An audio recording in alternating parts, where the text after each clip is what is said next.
Okay, there we go. Welcome to 50/50 Book Game. And yes, look, Aaron's here. It's a good job he is too, because this will be the fun week, because I don't have a fucking clue what happened this week. I have my notes, so that's the good news. Yeah, I literally know two things that happened, and one of which we can't really talk about until like the last show we normally discuss. So. Yeah. But there you go. We'll cover Vince because Aaron hasn't done that here yet, so that's something that will come up as in Vince McMahon for those of you who are wondering. And Triple H and Stephanie and all that stuff. We will cover that stuff as well. But before we get to that stuff, obviously, since Aaron is here, also it being August means it's a new charity month for Aaron. So, Aaron, what is the charity? This month's charity is the Wooden Spoon charity, which focuses most of its efforts on the island from which I'm from. And they teach kids rugby and all sorts. It's a big fundraising kind of deal over here. I see. So, is it like a thing where it's kids who normally wouldn't get to do this sort of stuff, kind of thing? Yeah, basically. I gotcha. Yeah, but people, if you're not obviously local to where Aaron is, you probably with people out there, you would have heard of similar programs probably around where you live, or things where sports equipment for underprivileged people, getting bits and pieces for people who can't otherwise afford it, stuff like that. So yeah, always good to support such things, particularly with kids, because if you're a kid, you don't get a good start. It's hard to get on track if you can, eventually. But why make it harder for them than you need to? I mean, give them at least a chance to get somewhere. Yeah. What they do with that chance, of course, is up to them. You can't make them do stuff, but at least a chance. Yeah. The chance is better than none whatsoever. Exactly, and there's a lot of kids out there who don't get that chance. So as long as you give a chance to people, you can always see what goes from there. And that doesn't just apply to kids, obviously, but in this instance, we're talking about children. But that also does apply to life as well. So yeah, precisely. So I've just chucked up the link on the Twitch channel, because obviously we're live on my Twitch as well as live on Stream Elements. Okay, cool. And for those of you who are on those particular platforms, if you want the information for social media links and stuff, it's on the YouTube. It's an information graphic underneath. Aaron probably has stuff on his Twitch, I would guess, as well. Yeah, I've got multiple panels on my About page and stuff like that. Cool. Yeah, you can, if you're on Twitch or YouTube and you're watching us, obviously you can send us comments, because I can bring those up and we can see them. So obviously if you know how to contact us by social media and stuff like that, you can do it that way too. So yeah, I do keep an eye on that stuff. And if you need a chat or anything, just feel free to drop me a whisper on Twitch. I'm always about, especially now. So, and I'm always people. So yeah, if you guys would like to get in contact with Aaron or speak to Aaron particularly, I can always direct you that way. If you don't know, if you can't find any stuff directly, it's easy to do. So, but there you go. It now being August, of course, for everyone. So we're into the summer here in England, and it sucks. It does if you're English, okay? And this is where we're going to explain this to everyone else who lives in other parts of the world where, oh, it's not that hot, which for you guys, sure, it's not. But two things, right? Our buildings are not built for heat, okay? Our buildings are meant to retain heat because we live in a cold country. So, by consequence, when it's hot, our buildings don't have aircon either. So It's basically sitting on a sunbed with a duvet over you, basically. holding a hot water bottle. Yeah. Just to give you an idea of why that comes up as a thing. I mean, don't get me wrong, there are countries that obviously have worse heat, but not by and large, they are used to it. I mean, it's no longer the heat wave that we had the other week, but it's not that much better, to be honest. No, it's still quite muggy. I mean, it's been good for me because obviously I've been doing lots of weddings lately for my day, obviously for my regular job. And for weddings, you like that kind of weather because obviously everyone looks pretty. But I feel sorry for the poor brides and grooms because obviously they're wearing the suits and the dresses, and they get really hot and they're not easy to get out. Yeah. And of course, I wasn't looking forward to tomorrow because, as you're aware, I've got a funeral to attend. But yes. I found out yesterday that the family said that they don't want anybody to wear black or suits of any kind. They just want casual, smart casual. I was just like, thank fuck for that. Because I got my suit out. I was ready. I was just like, I went and I bought a new short sleeve shirt because I couldn't find one. So I was like,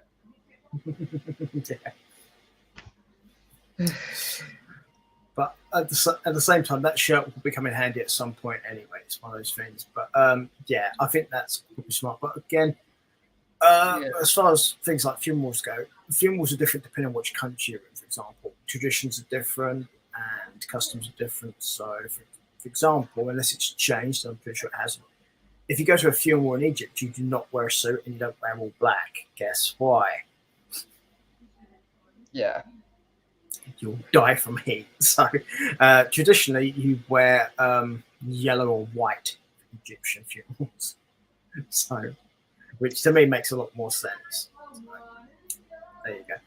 But everyone's different. All customs are different, and you know what? That's cool. Have your own customs, your own things. Okay. Yeah. I have my only objection to anything like that, whether it's funerals, whatever it is. Don't try and force them to other people. That's it. Even if you think your way is better, it may be better for you. Doesn't mean it's better for everyone else. We're all different people, you see. I mean, me and Aaron are quite different to each other too, because I am astonishing and amazingly good looking, and Aaron is going to have green hair next week. Yeah. So, and at some point, he's going to do a drag string. Yeah, you're not the only one that keeps on going on about that. Kaylee. If you say her name too many times, it's going to be like Beetlejuice. She will appear because she is only in the bedroom. I'm glad. It's interesting you said Beetlejuice because it could have been Candyman, which would have been kind of funny if you'd used that comparison. I get the candy. Yeah, he gets to get it permanently in the not too distant future because obviously they are eventually going to be married. Because they are currently betrothed to each other, to use old-fashioned language. Yes. And for those who don't know what that word means, because not everyone does, you're engaged. It's just a fancy way of saying it, basically. But fancy way of saying things, we do have to transition to wrestling at some point, so it is. But I would say, obviously, bear in mind for people who are watching us, if you do have something you'd like to speak to us about, which isn't necessarily wrestling related, that's fine. We're not that kind of show where you have to stick to what we're talking about. That's not how this works. Yeah, and if anybody has any questions on my Twitch channel, I can read them on my stream manager that's in front of me, and I can survey them onto Peter. So if you've got any questions for him, feel free to ask me as well. Yeah, sure. I mean, if stuff comes through Twitch and YouTube, I get that stuff here. But obviously, anything through your stream elements or that thing, I can't see that stuff. So. Mm-hmm. There you go. But unfortunately, the first thing we do have to talk about would be Vince. Fun. Yeah. Basically, Vince McMahon stepped down from WWE. Do you know what the first reaction to this was? It's about time. Yeah, right. Didn't believe it for a second. Nah, still in charge of creative. Apparently Just not doing right. TV anymore. Apparently not, right. I've been looking into this. Apparently he's not doing creative. Oh, well, that explains why like Raw improved a tiny bit this week, and so did SmackDown. Mm-hmm. Anything before SummerSlam, bear in mind, guys and girls, was already pre-done by Vince, so that was already there. So, but from SummerSlam onwards, you may start to see changes. That explains the tractor. Anyway. I think you like that tractor. I had a feeling you would.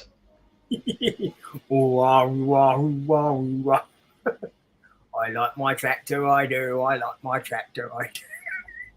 Would you love to combine harvester? Yeah, I mean, anyone who's familiar with my takes on wrestling, I kind of enjoy comedy wrestling as long as it is actually funny. Yeah.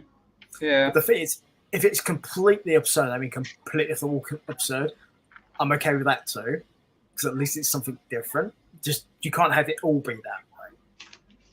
Nah. I mean, I'll give you guys a good example of someone. Wendy Chu, right? Complete and utterly absurd. You love it. Yeah, because she goes completely all in on it. It's So for me, if you're going to do something like that, you have to do that. It's just from what I've heard, a different part of Wendy Chu will be returning soon. Yeah, I've heard that too, but it's just an example to explain to people what I'm referring to in this regard. But seeing as the head of creative and technical talent relations at the moment, it's the same person. I think that's a bit dodgy, but we'll get to that in a minute, though. And yeah, back in NXT, before that person was sidelined, shall we say, she was very different, of course. Yeah. So, for those of you who don't know this, Wendy Chu used to be known as Mei Ying, who was in charge of the... I can't remember the name of it off the top of my head. It was a faction that had Xia Li and Boa the guy. There you go. Yeah. Tiang Shah, I think it was. That's it. You got it. Yeah, it wasn't a great faction. It had lots of potential with the 2 stars that were in it. Yeah. But booking. Well, that's the thing.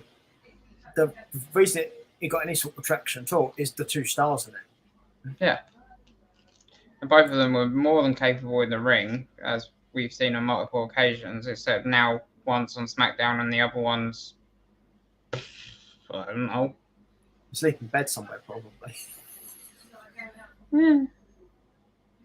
I thought he got future endeavoured. I was referring to Chu being sleepy. Ah, right, yeah.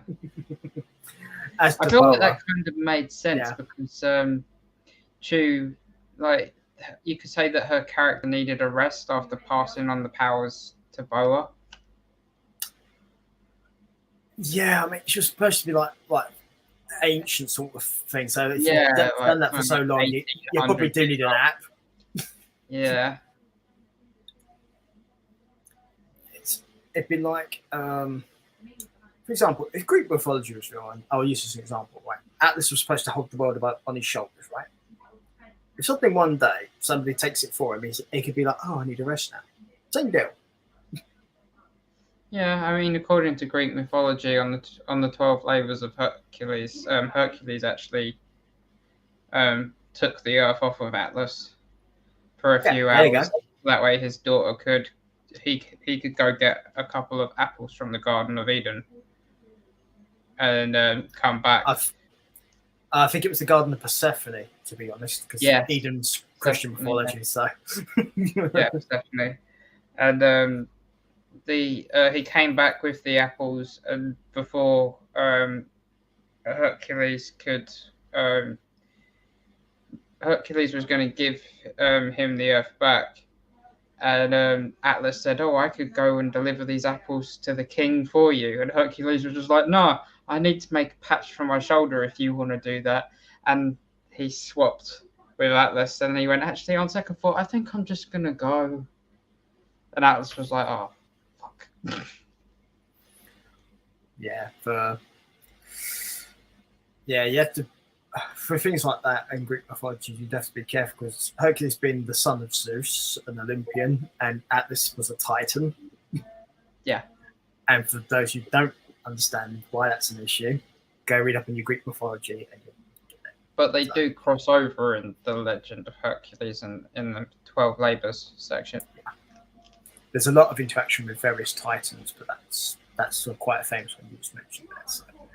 But but the point being is obviously if you've had to do a great labour of over time like that, then you are going to need a rest. And when did you probably needed a lot of sleep after being ancient evil power for thousands of years? Yeah. So, speaking of ancient evil powers, now that Vince isn't in control, we have Stephanie McMahon, apparently. I thought you'd like that segue for you. That's why I use the term ancient evil power. Yeah, I mean, this is okay, but what's Austin Theory to do now? Get beaten like a drum. Seems that way. Well, he's got the Money in the Bank protection. We just had WWE look at it, and that's bullshit. Because they do this to every Money in the Bank winner once you win it. They beat you like a fucking drum until you cash in. I mean, that protection is more like contraception with a hole in it. It's useless. Yeah. Basically. Or give it, for instance, it's the equivalent of giving blue chew or Viagra to a guy that's a eunuch. Yeah. Pretty much. So, kind of pointless. But yeah, Stephanie and Nick Khan are acting CEOs, by the way. Still acting. Dual acting CEOs. Mm-hmm. Nice. So I can't see how that can be a long-term thing, having two CEOs, because that could be an issue. Because when it comes to leading the company, you need one distinct voice. Yeah. Unless Khan's just training wheels for Stephanie for now. Khan! Sorry. It's the whole Star Trek thing.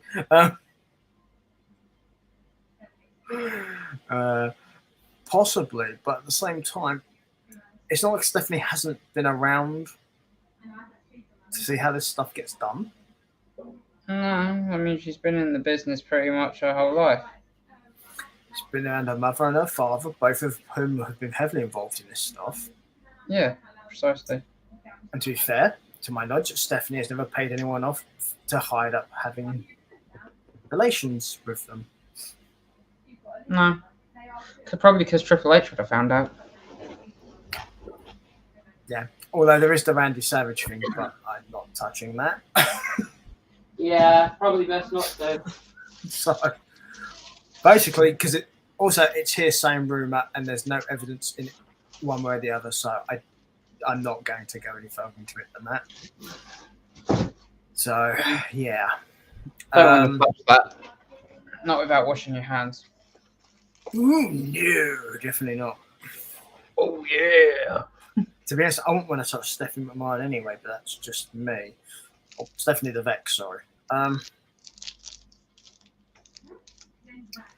But to be honest, not that it actually matters at all, but to me personally, I never thought she was that attractive. However, Nah, she kind of had like evil gremlin kind of vibe about her. Knob goblin. So, but the thing about it is, ultimately, it doesn't matter if she's whether I find her attractive or not. It's completely irrelevant. It's a pure aesthetic thing because she's not an on-screen talent where that matters. So it doesn't. I mean, she was when she was younger, but again, that wasn't the most important thing about the character she played anyway.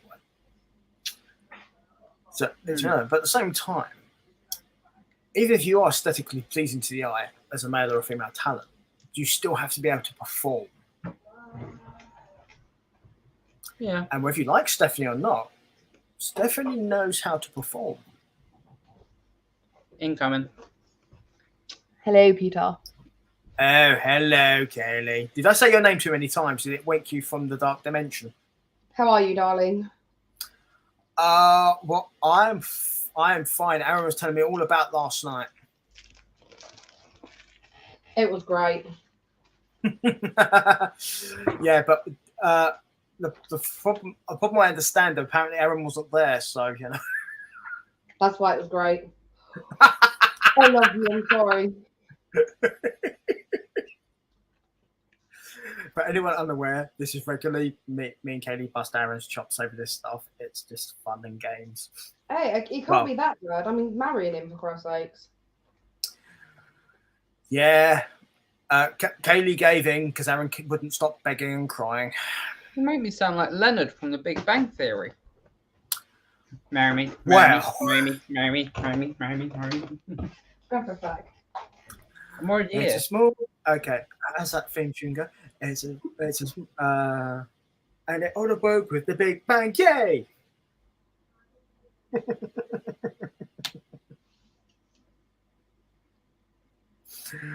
So, at least you're not Sheldon. That's my spot. Kaylee. Kaylee. Kaylee. Kaylee. Kaylee.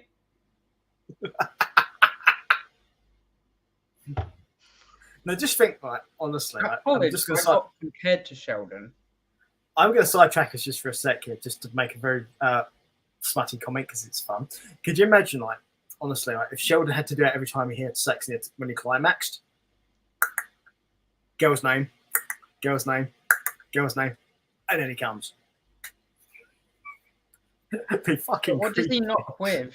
Does he knock with his hand or does he knock with his? Only you can decide. Let's just see if it makes a sound. What? No, it works.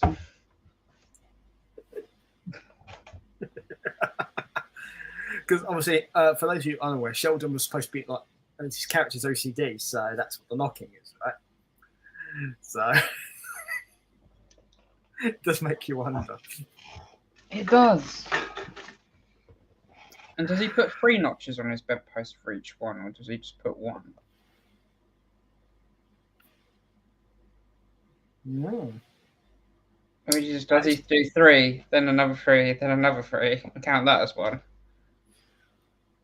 But being OCD, you wouldn't have to just have 3 notches. You'd have to have perfect symmetry. And they'd have to be on each bedpost. Exactly. Facing the same way. Yeah. Or facing opposite out to each other, each way. Complementary angles to each other, or mirroring. Yeah. Mirroring probably the best option. So that's my OCD talking. Exactly. Mirroring is also the title of Aaron's sex tape because he's got one above his bed in his bedroom. But and you know what? Yeah. And the funny thing is, you know what that mirror is for, people? It's Aaron can see what he looks like when he comes. I feel that'd be like really awkward to look at. Oh, sorry, that's right. She's the pillar princess. I forgot. You'd kind of have to contort your neck slightly to do that, wouldn't you? Unless you've got like the Egyptian thing with the mirrors everywhere so you can see different angles. I don't think I'll be able to have sex in one of them rooms. That'd be really awkward. If you make really eye want it- contact with yourself. Yeah, but here's the thing with that. It'd be like, yeah, I'm getting lucky. Yeah. Trust me, dude. If you want it, if you're that horny and you with somebody you like that much, you won't give a shit. Yeah, I know. So, but anyway, back to the wrestling. Now we've done that sidetrack. That happens a lot here, people, in case you're wondering. So, also, something else to bring up with people who are joining us possibly on your channel. Aaron normally has a swear jar for his streams. That swear jar does not apply here. Thank fuck. There you go. So if anyone wants to try and say, he swore, he used to go and he swear jar. No, this show is exempt from that. So, I mean, after quitting my job, I've been streaming every day to try and like make up for lost time, and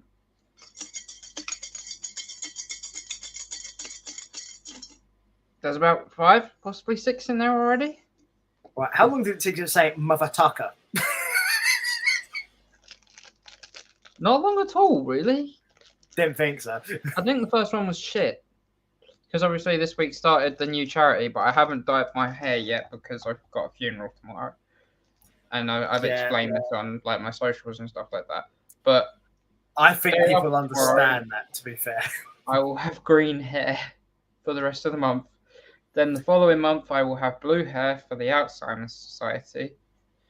And then That's if you remember. That, I believe it's pink and blue for Care Bags, which is an Australian charity that helps kids in care, gives them a rucksack with all the bare essentials. And for that month, I also have to carry around a rucksack on my back for the entire month too. Do you know what's really weird about that? Literally, once you start to speak about Alzheimer's, your recollection got a bit fuzzy. You almost like you can remember it.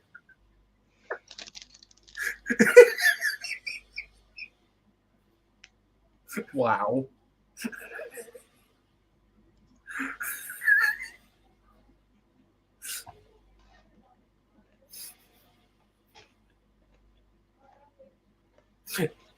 Tell me I'm wrong. I can't. There you go. See? I mean, obviously, we're joking here, but Alzheimer's is a very serious thing, in all seriousness. So, but some of the best ways to diffuse from something serious is humour. So, so if I'll say it now, if I say something that probably offends you, it'll be pretty much. It's more likely going to be meant in jest. Kaylee knows I'm going to offend people. It's just how I am because I offend Kaylee all the time. So maybe because I have a scoreboard rating her sex life because Aaron tells me what happens and I put down numbers. What was last night? 4 out of 10. Hi, Kaylee. He rated for last night 4 out of 10, by the way. Oh, I rate it a 7. Yeah, but your experience will be different to his because, again, he wasn't there. Oh, shit. No, actually, it was a good solid 20. Why is that so delayed? Because that's on YouTube. We're 30 seconds ahead, just in case we say something that we shouldn't have, and Peter can end the stream or cancel out our volumes. No. Yeah, basically. So, yeah. Also, let's be clear about this. If Peter says something he shouldn't say. Also, the stream on my channel is also on the 30-second delay. So, because I'm running it through YouTube, which is kind of like a 30-second pre-recording, but it's still live, so it doesn't really count as a pre-recorded video. It's essentially for those of you who understand anything about live TV. Live TV isn't actually live. There is literally the satellite delay for transmission, and that's kind of how this works. Yeah.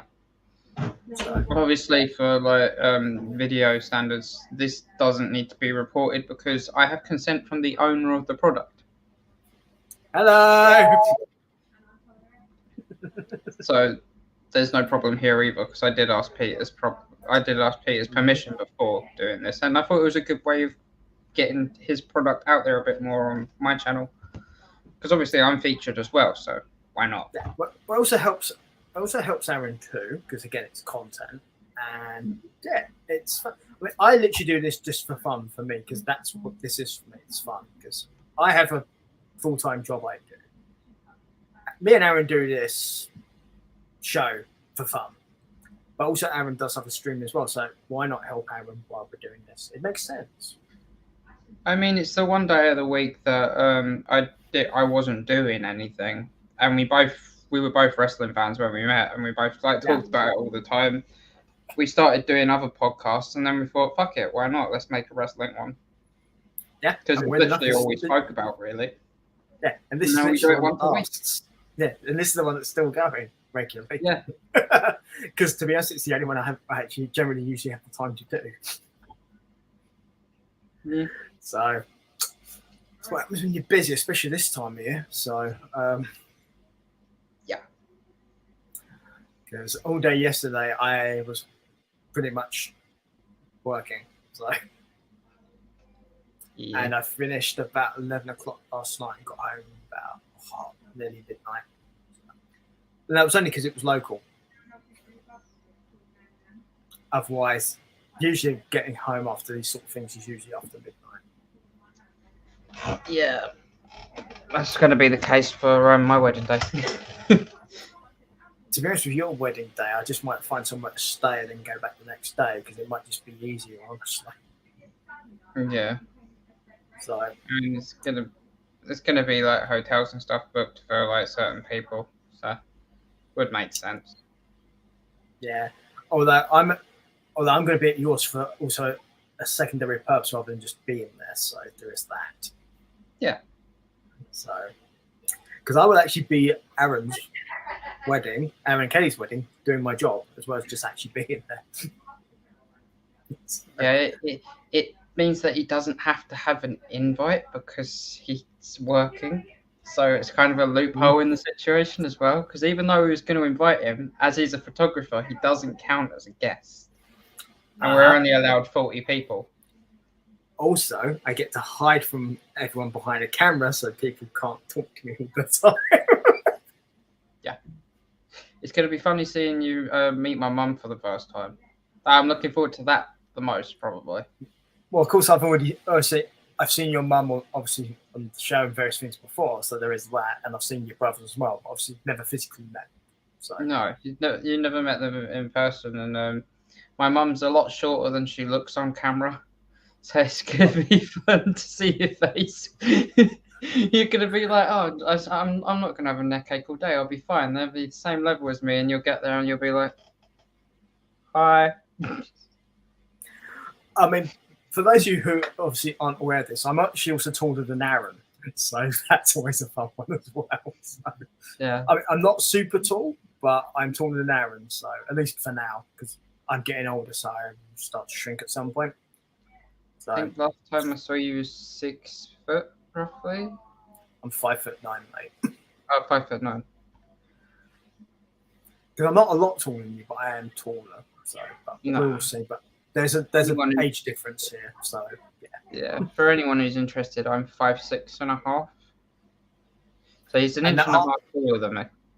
And that half is all important. Yes. Guess where the half is? It's not on the top. Probably the hairline.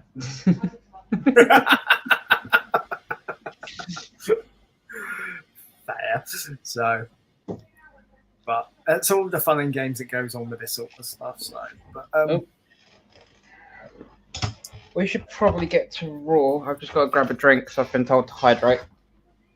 yeah, I think that's probably a very good idea. So you go do that. So, but yeah, in the meantime, of course, obviously, we will start to talk about that. But as was mentioned before, we've now got two co-CEOs. I don't see that can be a long-term solution because a company can't run that way. You need one distinct vision for that to work. So, and outside of that, talent relations and the head of creative is now Triple H. It's the same person. That can't go on long term either because that's never going to work. There is a possibility that the black and gold could return if he wanted it to. Yeah, but the thing is, you say that, but here's the thing. and I think a lot of people don't seem to understand this. I don't think this is going to be the great change a lot of people think it's going to be. Not at all. Yes, I'm drinking wine. Oh, I don't care. So, you've done much worse on podcasts we've been on, mate. Trust me, it's fine. I'm out of alcohol. I've literally had to resort to rosé, and this is like my last bottle. That sucks for you. Obviously, doesn't matter to me because for those of you unaware, I don't drink, so it's irrelevant. So, but for Aaron to be out of alcohol is not good. So, I'm just gonna have to sip this. yeah, you're lucky this ain't salt and stuff because I could do that wheel thing and it could come up drink to your drink. Yeah, I mean, that'd be interesting. So, I'd just quietly cry in the background until it's my turn. You imagine, obviously, apart from the fact I'm obviously going to be there to do photographs, you imagine if we did a version of that show at the wedding. Oh, if you did it at the reception, that'd be really funny. Well, that's what I mean. Just logistically, I just couldn't do it because obviously I'm busy, but Yeah. It's the kind of show, it's the kind of thing that would actually work for something like that. That's the thing. Well, we're doing a cake competition at our wedding anyway, Oh, okay. because we're both avid cooks, as you know. Like I am. Yes. Yeah, for Like, those of you unaware, Aaron actually like trained and stuff. So. Yeah, I did catering college for 2 years, and entered loads of cooking competitions growing up as well. Like some quite well-known venues like Leeds Castle. I think that there was one in London as well, but I can't remember where it was. Something Gardens or something. But it's quite interesting being in a relationship with somebody who likes cooking too. So when I said, "Oh yeah, I'll do the wedding cake," she went, "No, I'll do the wedding cake." I was like, "Why don't we just have a competition to find out who the better chef is?" The wedding Overall. cake wars. Yes. So I'm making a wedding cake. She's making a wedding cake, and we're making a box to put at the reception. Everybody has to try the wedding cake. Everybody has to vote. Like Not both me. cakes. Not And- me. Then, obviously, the winner's announced at the end of it. You need an impartial judgment, man. So not me. Yeah. But nobody's So- going to know whose cake is whose. Oh, I will. But that's the interesting thing, because we're telling each other like our ideas and talking about it and stuff, but we haven't told anybody else about it. The thing is, I know your cooking. I know your style, so I will know. I think. Yeah. Even if I do, I'm still not telling anyone because that's kind of the point. Yeah. Which is also why I wouldn't be doing any voting on whose cake because I would know, and that's not fair. Mm-hmm. The whole point is it's supposed to be nobody knows whose is whose. Yeah. It's even coming down to the point where we're going to decide on the day who carries what cake in, so that we won't even know. Yeah, people. For those of you unaware, it's essentially the ball under the cup trick. Nobody's going to know whose cake is whose. But we're going to have to, like, in turn do, like, a bit of a labeling technique into, like, the cakes, saying what's inside each layer and stuff like that. Maybe, like, a little note on the side. Yeah. Well, Aaron hasn't worked out here as well. I will actually need to know whose cake is whose because I need to take pictures of them. Yeah.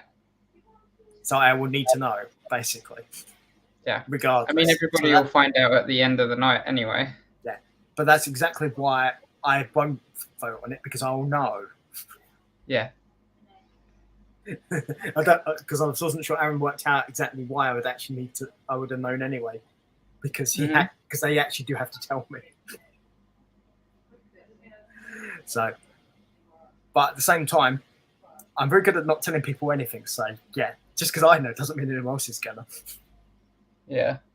And anyway, it's fun and games. You're not supposed to spoil that sort of stuff. No, Honestly, it's not. If I didn't need to know, I wouldn't want to know. But in all honesty, I could probably work it out because I've seen I've seen you do stuff before. I have no idea of your sort of style. I think so.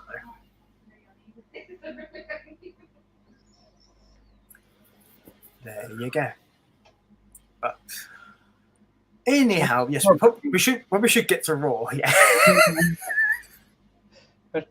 Literally just remembered. For those of you unaware, that's usually how this show works. By the way, is we'll start off with every intention of doing stuff and then sidetracks. Yeah, and being as you have no idea about the what's happened this week, Pretty much, I've decided that I'm going to turn this into a game. Oh, okay. I'm going to tell you the match. You're going to tell me who you think wins, and we'll see if you can get a perfect score. Who I think should win, or who actually won? Do you think? Who actually won? Okay. Because they aren't necessarily going to be the same answer. No. So, I mean, of course, Raw started off with a SummerSlam recap. I know who won that.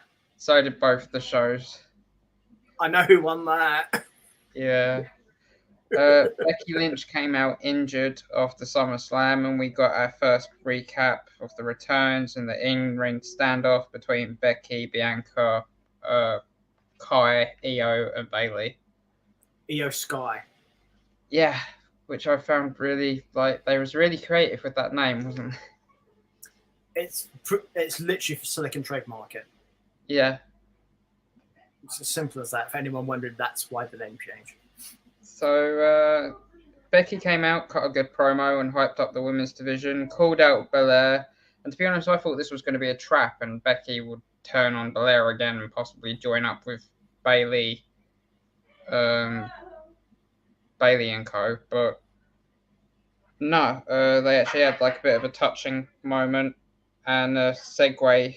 It was kind of a segue to a Bianca promo that was cut off with Becky Lynch being attacked backstage by Bayley and company. They really need to come up with a name for this faction. They do have a name for that faction. I just can't remember what it is. It's not been televised yet, so it was on social media. The three of them together as a picture, and there's a name with it. But I can't remember what it is. I haven't seen it. I haven't been on social media as much as I'd have liked this week because obviously streaming loads. Well, me neither, but I saw a show where this was shown. That's why I've seen it. No, I don't know. I spend less time on social media than probably anyone I know. Yeah. So I think it's something like Control. Yeah. I think that's what it's called from memory. So we then found out about 2 triple threat matches that were happening on the show for a number 1 contenders match for the US title. It was kind of a tournament of sorts, which was a bit different, a bit cool. Something interesting, something new. Now, the only thing I would have said about this was if you're doing 2 trios matches, have the number 1 contenders match next week. Don't just chock this show full of all this stuff. It could have been left a week, done next week, both the people being fresh. Especially after SummerSlam. Yeah, but that's what WWE do with these kind of things. So, first up in the triple threat match, we had AJ Styles versus Mustafa Ali versus The Miz. This was a really good match. Not surprising. But who won, Peter? Now, with WWE logic, I know who I would think WWE would probably have win. But at the same time, let's see. I can have a guess at who I think lost, and put as into who took the fall. I mean, and I think that was probably Ali, honestly. As to who actually won, no WWE logic. It was probably The Miz because WWE suck. You're saying The Miz won? Probably, yeah. He didn't. Thank fuck for that. I'm actually that- quite happy. I'm happy I'm wrong, honestly. That's a point to WWE. AJ Styles won, and he got the pin on the Miz. No, he got the pin Wow. on. He got the pin on AJ. Sorry, but Miz was KO'd as well. So who actually lost? Who actually got pinned then? Ali got pinned because AJ Styles. I won that one. I won that one. Yeah, AJ Styles clashed Ali onto the Miz, so they were both kind of KO'd, and he just kind of picked one. Nice. It's a nice finish. It's good. Yeah. But I'm actually quite happy. I'm happy to be wrong that because I really hate the idea of Miz winning, but it's general WWE fan. You just think they're a bit of fucking Miz. So next we had a recap of the Rollins and Riddle falafel from SummerSlam. Handbags at 20 paces. Yeah, pretty much. And then Seth told them to. Seth came out Seth. and Seth. started mouthing off about Riddle and how he'd shelved him with Randy Orton and stuff like that. And the Profits came out, I guess, just to try and stick up for Riddle, even though I don't see why this happened. But this turned into like a bit of a dispute between the Street Profits and Rollins. And Rollins just told him to break up like everybody wants them to. Because Montez Ford is the better athlete. And I think that statement's harsh, but I get the point, though. It does kind of make sense. Yeah. And this led to the Profits turning around and saying, "Oh yeah, we'll toss a coin, and one of us will fight you right now." And Ford went, "Fuck this," and he ran to the ring, and the bell got rung. So he fought Seth Rollins. So Okay, so I have to pick a winner, yeah? yeah, sure. Seth. Yeah, Seth got the win in this one. Yeah. And he went for a second stop, but Dawkins managed to stop him after the match was over. What was it a good match though? This for me was probably match of the night. That's good because they are both very good in the ring. But Yeah. Seth particularly is badly booked.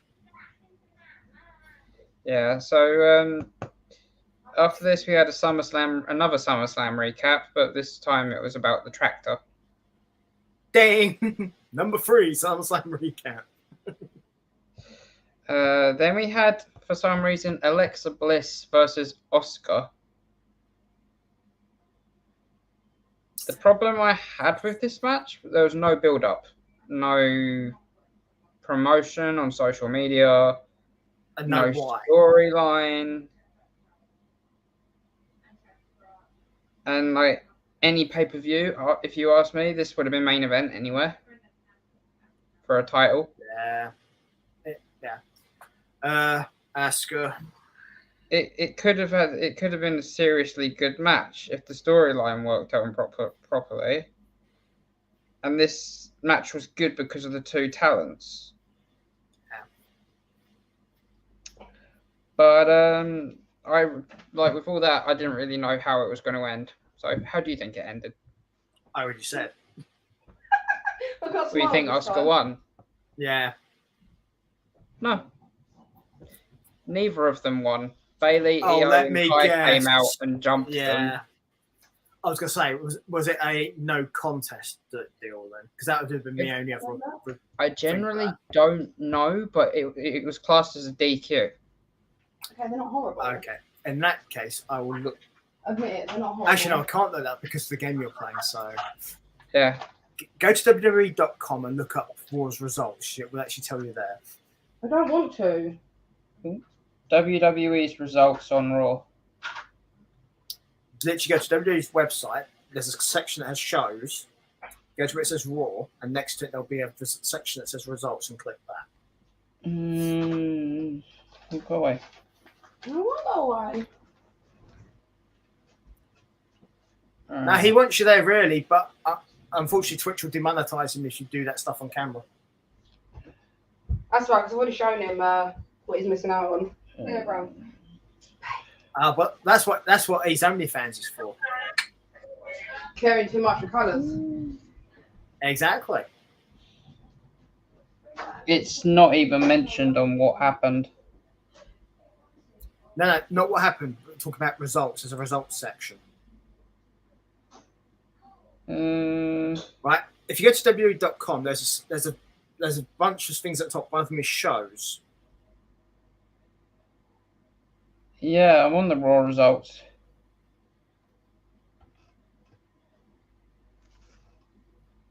Yeah, the problem WWE.com is you can't show me because of obviously shows. what I do. You'll get a big Raw banner graphic. Click that, and there'll be a thing next Raw to it. results. It'll just say results.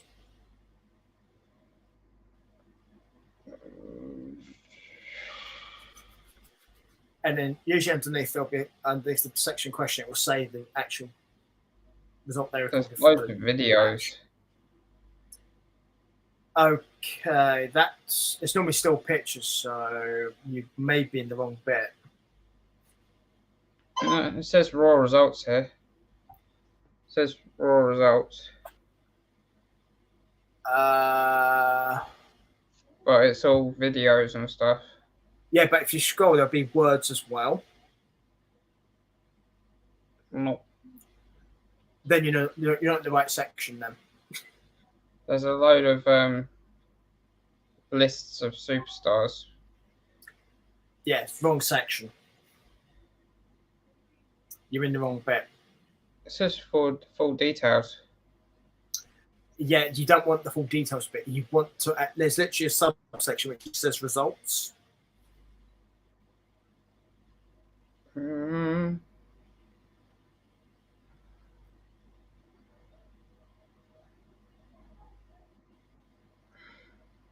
Remind me when we're done. I'll look it up.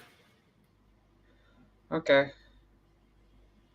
Because that might be easier rather than having you try to find it now. Yeah, it doesn't say anything, which is really annoying. But they said it was a double count out on the show. Not double count out, a DQ on the show. It was announced on the after the bell was rung. Yeah, I have a suspicion it might be listed as a no contest, honestly, from what you described. Yeah. Also. But Oscar and Bliss were saved by Belair, who challenged one of the new trio to a match later on in the show, which would be the main event. Well, I thought it would be the main event. Okay.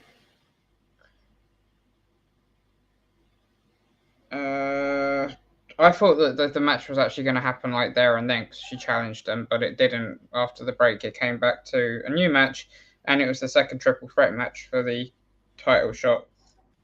And this one was between Ziggler, Ciampa, and Gable.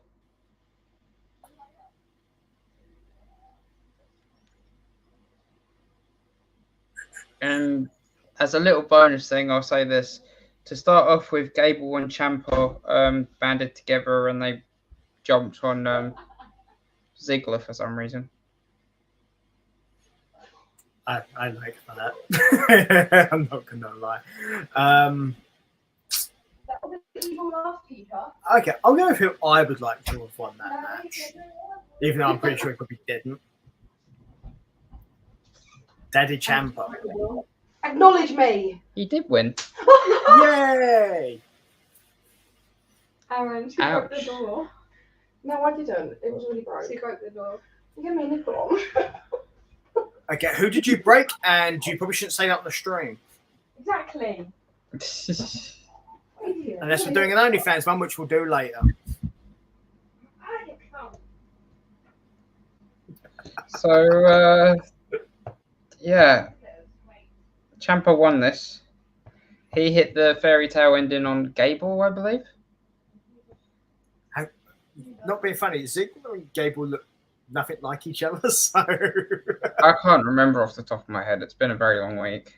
that's fair. I'm perfectly fine with that.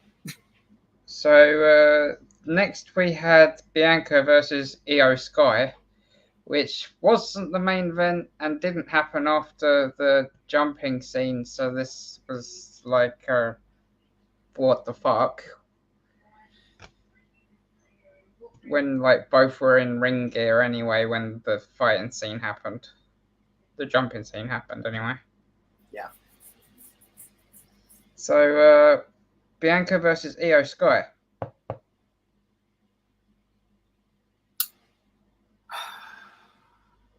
Smalls. Just schmalls. Schnoz. Smalls. It's another way of saying no contest. I reckon it wasn't a clean result. The match was okay to start off with, and then it all broke down. So there was no 3 count or win Yeah. or loss. Hey, schmalls. Yeah, that's literally what that's called. Yeah, which in my opinion again made no sense. Because this is the 3rd time these guys have seen each other on the show. This match should have been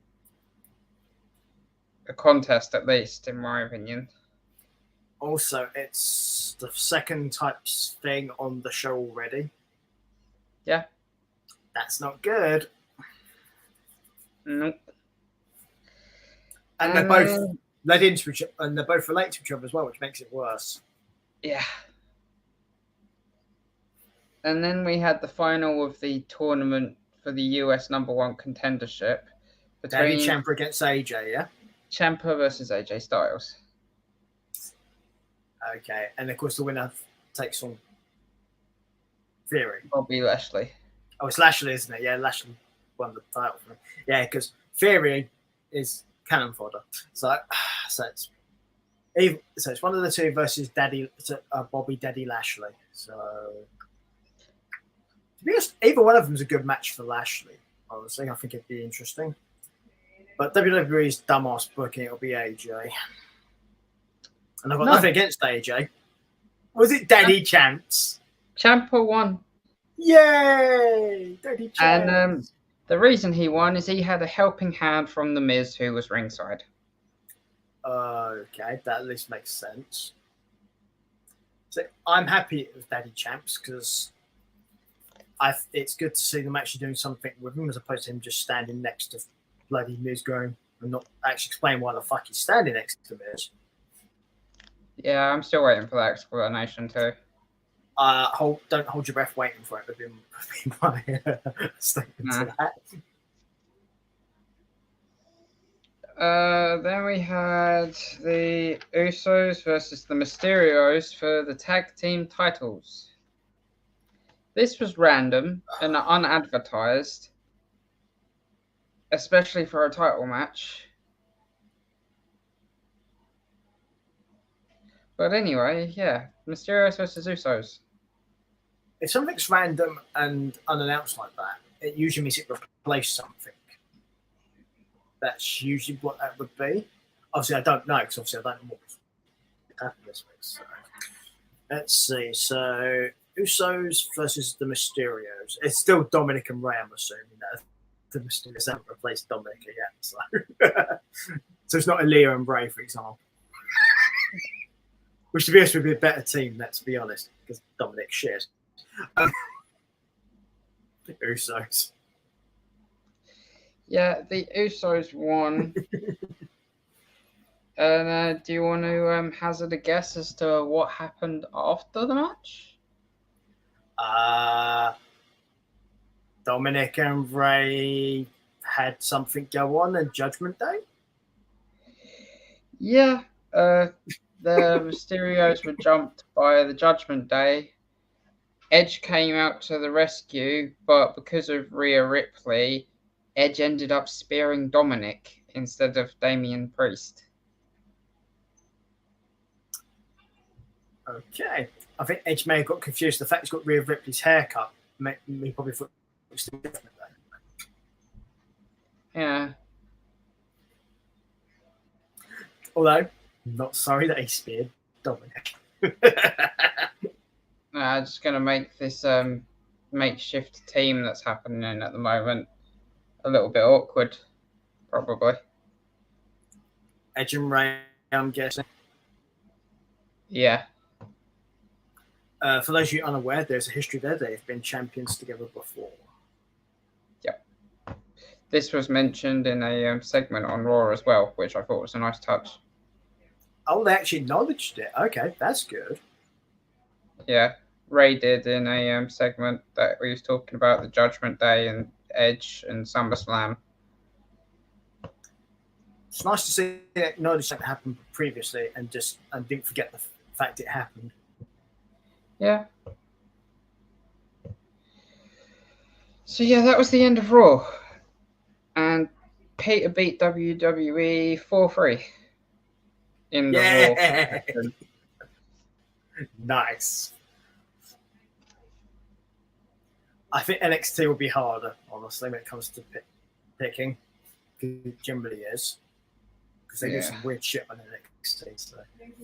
Speaking of weird shit, the show started off with a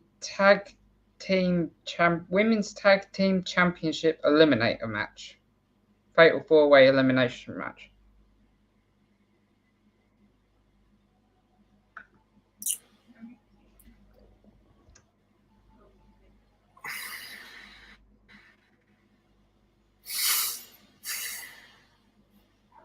We had Tatum Paxley and Ivy Nile versus Leon and Feroz versus Chance and Carter versus Toxic Attractions, Gigi Dolan and whatever the other one's name is, I can't remember.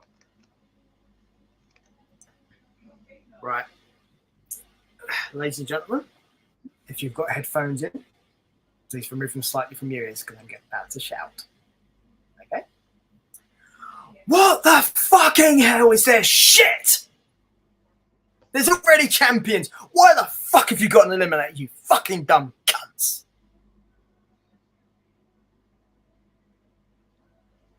There's no longer tag champion. There was no longer women's tag champions.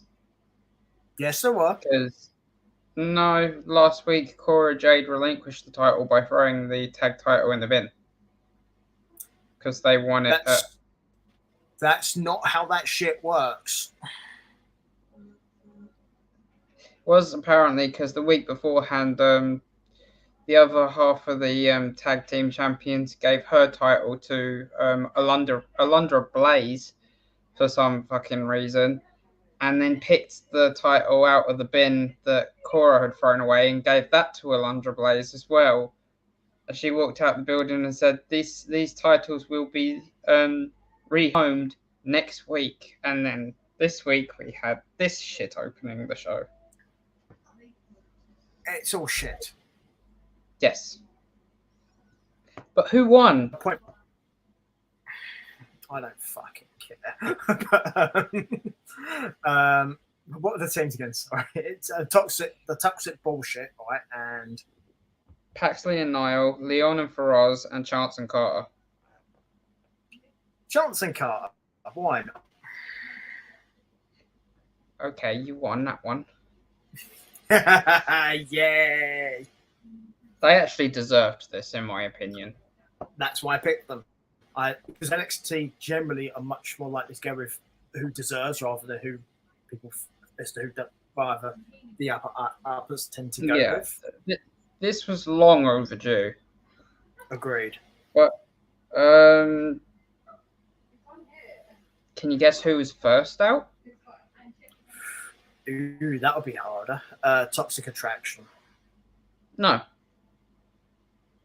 Yeah, I was kind of hoping right there because other than DG Dolan, the other two are complete and that's stupid.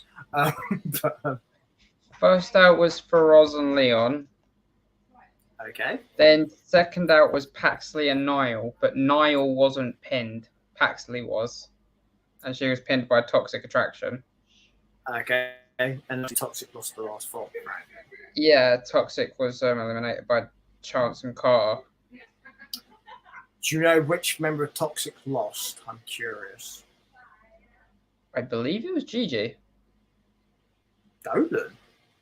Yeah. That's an odd choice, unless they plan to do something with her. Okay.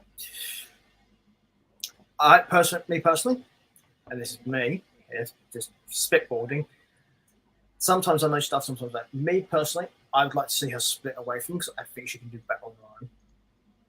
Yeah, I agree. I've seen some of her independent matches.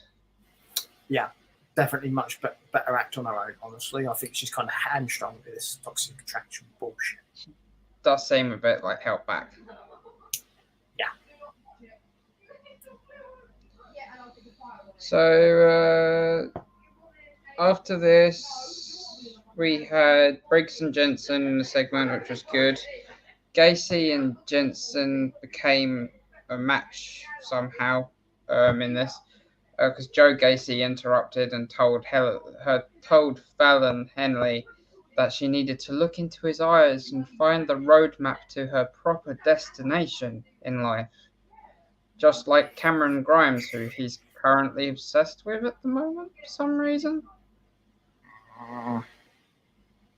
So this turned into Gacy and Jensen later on in the match. But first we had Carmelo and Trick Williams in an in-ring segment, which was okay. From this, we found out that it was Melo's birthday and that he planned to lay out an open challenge for the North American Championship. That at least sounds interesting. And the person who actually answered the call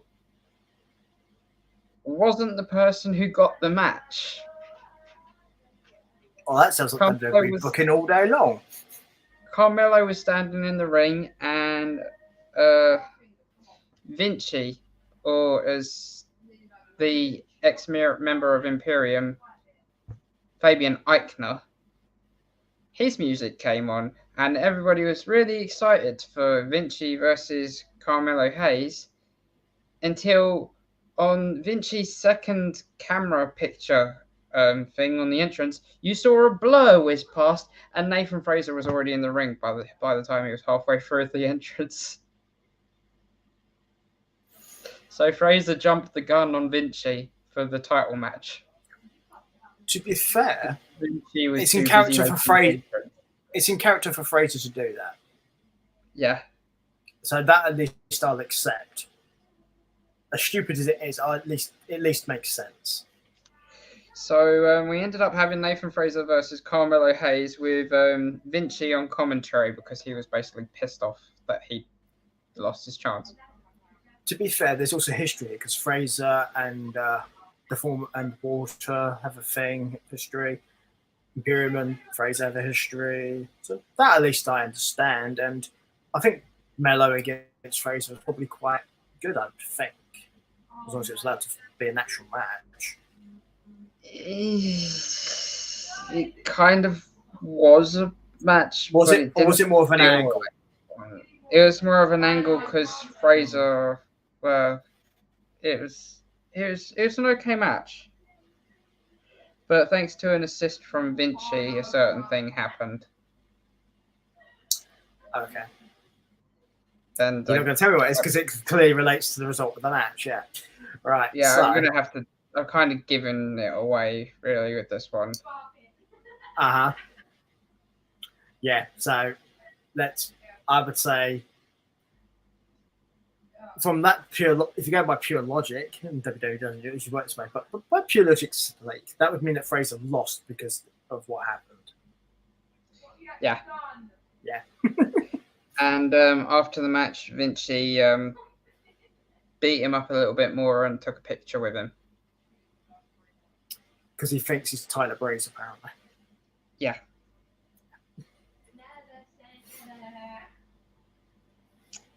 And next we had a Solo Sikoa hype package for the main event of the show, which was Falls Count Anywhere against Von Wagner, which was okay. Then the hype package was okay, you mean? Yeah. Okay. So the Heatwave Summit for Devlin versus Breaker happened next, but the crowd called this best. All the crowd kept on chanting was, "This is boring. This is boring." I agree. It was stupid. I didn't even say it, but I still fucking agree. It sounds dreadful. And then we had Diamond Mine in a segment talking between the Creeds and Kemp, and Strong missing in action. Then we had a Toxic Attraction having a hissy fit over Loot not winning back their tag team titles, which was backstage, which was okay, to be honest. And then we had Mandy Rose versus Saray for some reason in a non-title match. Right. First off, I hate fucking non-title matches which have no explanation. Yeah. Okay? It's bad fucking booking. Okay? Give me a reason you're going to have this, even if it's just because somebody challenged somebody. At least that's something. But don't just have it be there and not explain the fucking thing. Yeah. I mean, it was a great match, as you can imagine. I'm sure it was. But it's a dumb booking and dumb build-up. But let's say so Saraya versus Mandy Rose, non-title. Kind of depends whether they want Saraya to challenge her or not, I guess, but probably Mandy. Yep. Yeah. Mandy won, and to make matters worse, this was a clean win.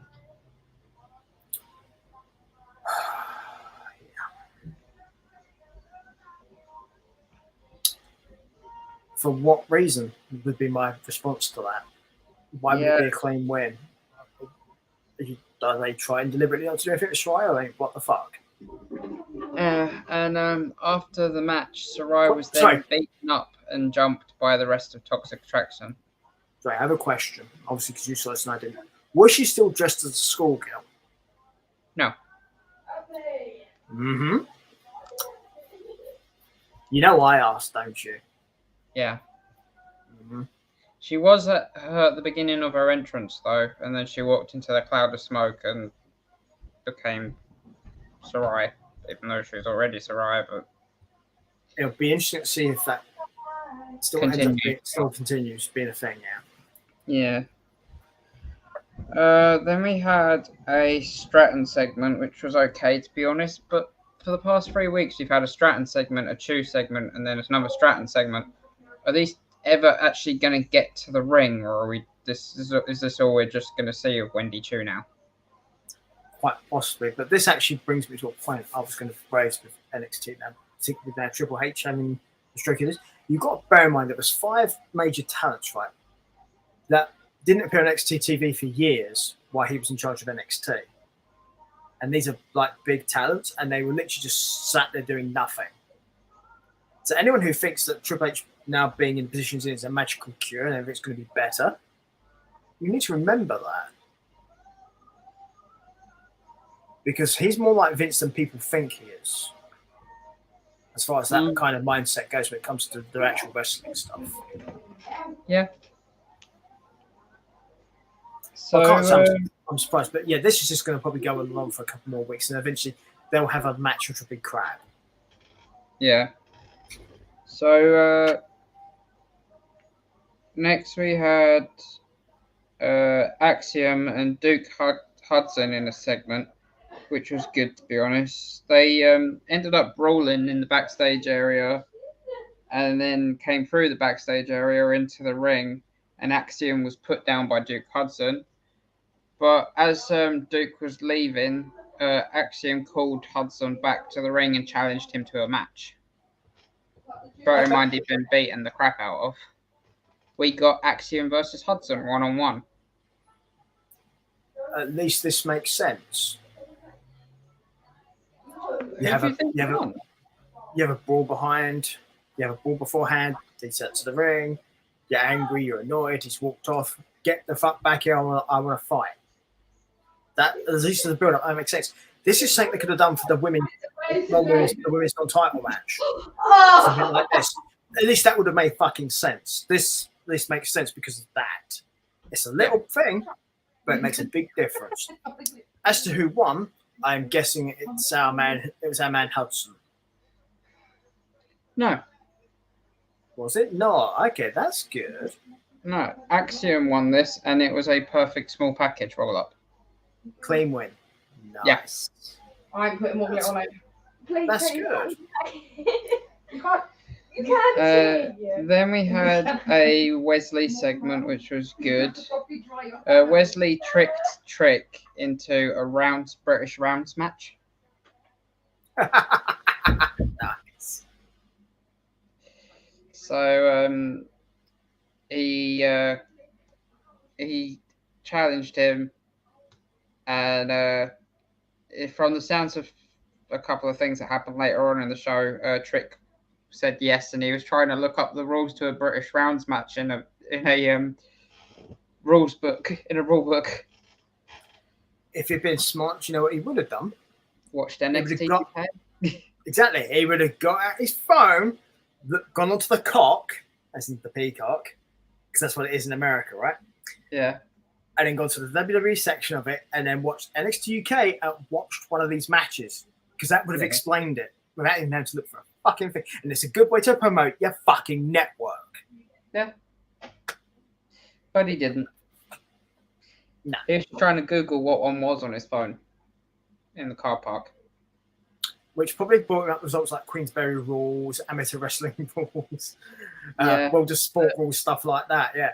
The reason behind Wesley's challenge was the past two matches he'd had with Trick Williams, he'd been imitating Muhammad Ali and posing for pictures like Muhammad Ali would, and he said, "You want to go rounds? We can do rounds. I challenge you to a British rounds match."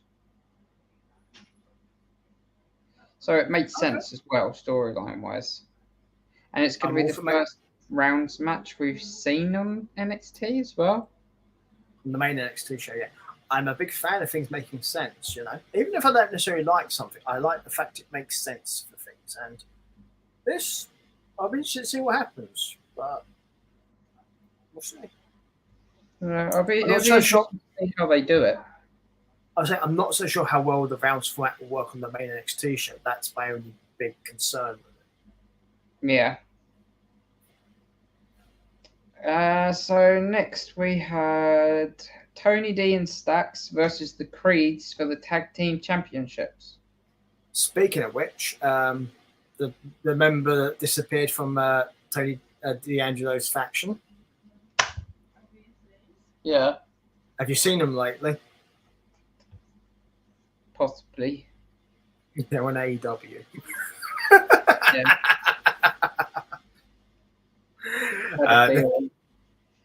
They were on one of the dark shows. They joined the Factory faction. Well, at least that makes sense. But here's the thing, right? This is how they made the offer, and this you will like, right? QT Marshall went up to him. He said, "I've got an offer for you I'm going to make you an offer that you can't refuse. Yeah. And if you do, you'll be sleeping with the fishes."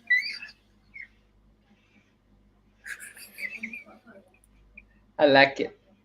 Which, to be fair, if you're QT Marshall, you can make that statement, and it can, because it's dumbass, but he's that kind of character, so you can get away with that shit.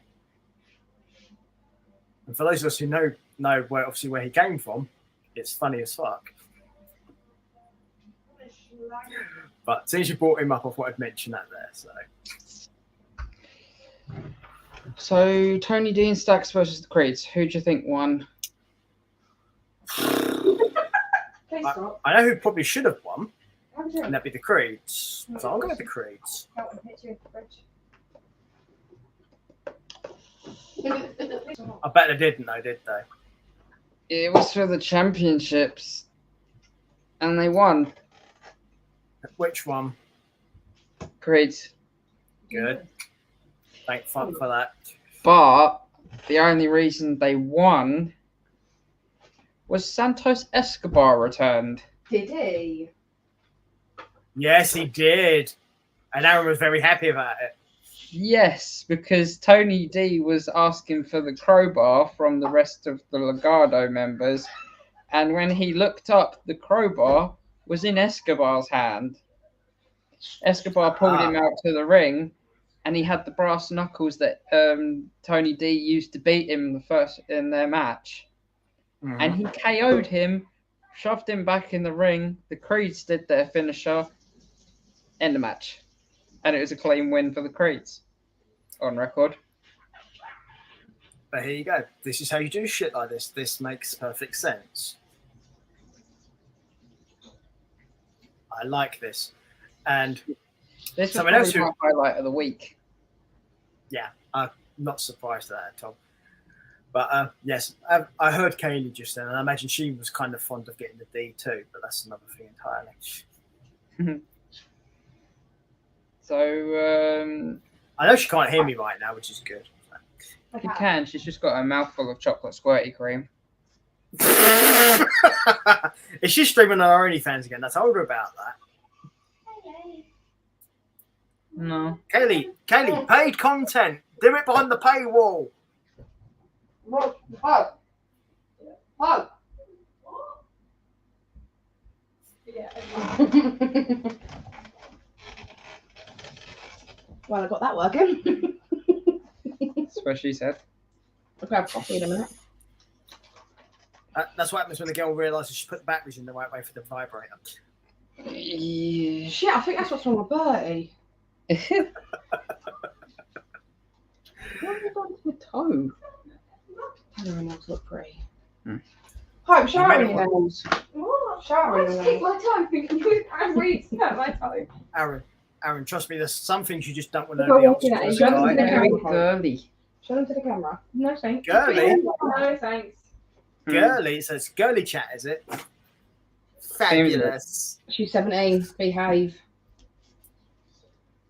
Me behave? When has that ever fucking happened? She's 17, smokes and drinks. She's totally innocent. Yeah, I Sorry, would yeah, point out, just because I'm rude and have a foul mouth does not mean I'll do anything at all. It's just me being funny. She's nasty as hell anyway. Off top subject. Have you spoken You shouldn't say that about the woman you're going to marry, Aaron. That's rude. Huh? Have you spoken to me about photography yet? Yeah, he's safe to date. Oh, how much is it? Don't say it on air. Don't say it on air. I'll put it in a private chat. We've discussed this before, so just don't say it on air, okay? Yeah, we said that we want the premium package.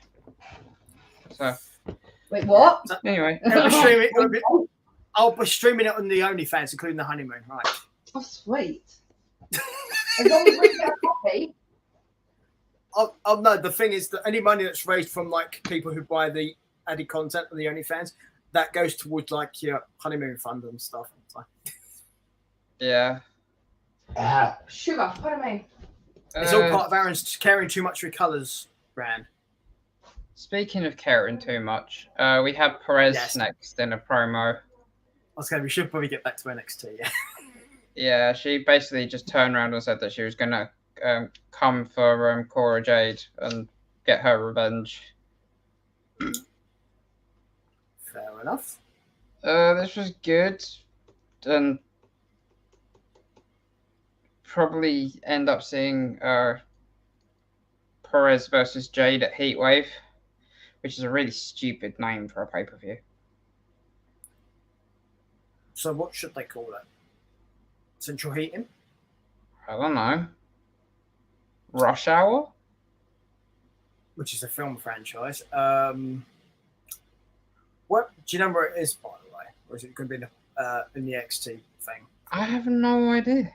Okay, so you're going to go with Heatwave. Why don't you go with something, I don't know, like Bash at the Beach? Something they own, by the way. Yeah. You can play on the nostalgia because it's an old WCW pay-per-view for anyone who doesn't. Sure. I think they still own the rights to it, but I'm not certain. But you can do something along those lines. Play off of the fact that it's the summer. Like, I don't know, call it, I don't know, Summer Fling or, I don't know, Summer Sham. Beach bashing? There you go. Bashing the beach, yeah. Bashing on the beach. Can't really call it beach break. No, there's a couple of reasons why.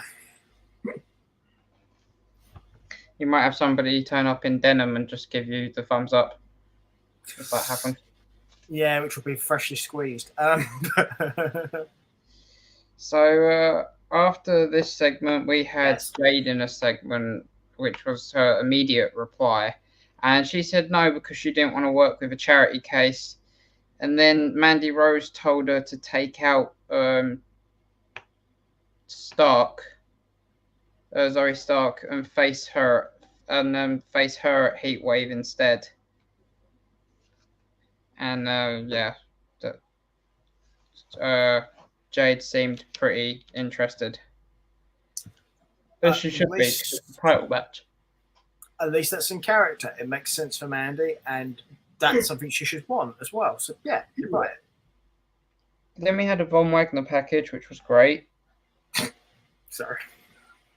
I'm saying great begrudgingly. It wasn't really. Yeah, it's just the terms Von Wagner and Greg tend not to go together. Not even in NXT UK, and that says a lot. Yeah, I mean, the last time he had any sort of relevance was back when he was with You Know Who. Look how that turned out. Yeah. So then we had Chance and Carter in a segment which was emotional and humbling, which was great. Also short and sweet, so we didn't have to go through a lot there. You might want to tell them we can hear them, by the way. Yeah. You can hear everything you say. I didn't Did you hear my burp? Yeah. But the thing is, if I can hear it, it means that everyone on the stream can as well. I didn't say nothing. I'm just letting you know, so you're aware of it. Oh, I'm aware, Peter. Don't you worry, Treacle. Oh, Treacle, you're just bringing out all the sexy words today, aren't you, Honey Pot? Mm-hmm. So after this, we had Jensen versus Joe Gacy. Are you having Yeah. Jensen versus yeah, this was the thing that happened before, wasn't it? So Yeah, it was a good match. But who do you think won? Gacy. Yep. Oh no! Oh. And it was due to a distraction from Pretty Deadly. Your favourite team of all time. I'm starting to warm up to him, to be fair. Wow, hell froze over. What happened? I don't know, they don't seem as annoying now that they're not on NXT UK. Probably because they're not down furthering your favourite show, would be my guess. Probably. Yeah. So after this, we had a Tony D segment where he got a phone call from Santos Escobar. Basically, Santos wanted revenge. He wanted a match as soon as possible, and it will probably happen at Heatwave. I was going to say, would that be Heatwave or would that be like the next show? I'd say Heatwave because of like the storyline and everything. There just seems to be big marquee matches for these two, which is what they deserve. But Oh yeah, they do. But at the same time, it's WWE, so God knows. I've got Rose in it. Truck. Aww. And that's just a stripper name. No, my stripper name is not Rose. Oh, sorry, I forget. It's Fifi Trixie Bell. I forget. Sorry. No, it's not. It's not a lot happening in my head. Party in the front, business in the back. What, your stripper name is Mullet? Yeah, boy. Fair enough. What do you want? Pepsi, cherry Pepsi, Sprite? Oh, Sprite, please. Pepsi Sprite. There's no such thing. Uh, That'd be disgusting. That's lemonade and Coke. Every word I was supposed to put in there. I can't do that. so next we We had did Gacy and Jensen was what we just did, yeah. yeah. After that we had Santos and Tony D saying that they wanted their match. It'll probably end up being at Heatwave. Okay, the Yeah. And then we had Alba Fire versus Lash Legend. Not a great Okay. match, to be honest. That kind of sucks considering. I mean, it wasn't great really at all. But to be honest, they only had 5 minutes. Oh no, they were fucking good. I mean, they both deserve better. Jesus Christ, what a shit show. And Alba won with a swanton. I kind of figured.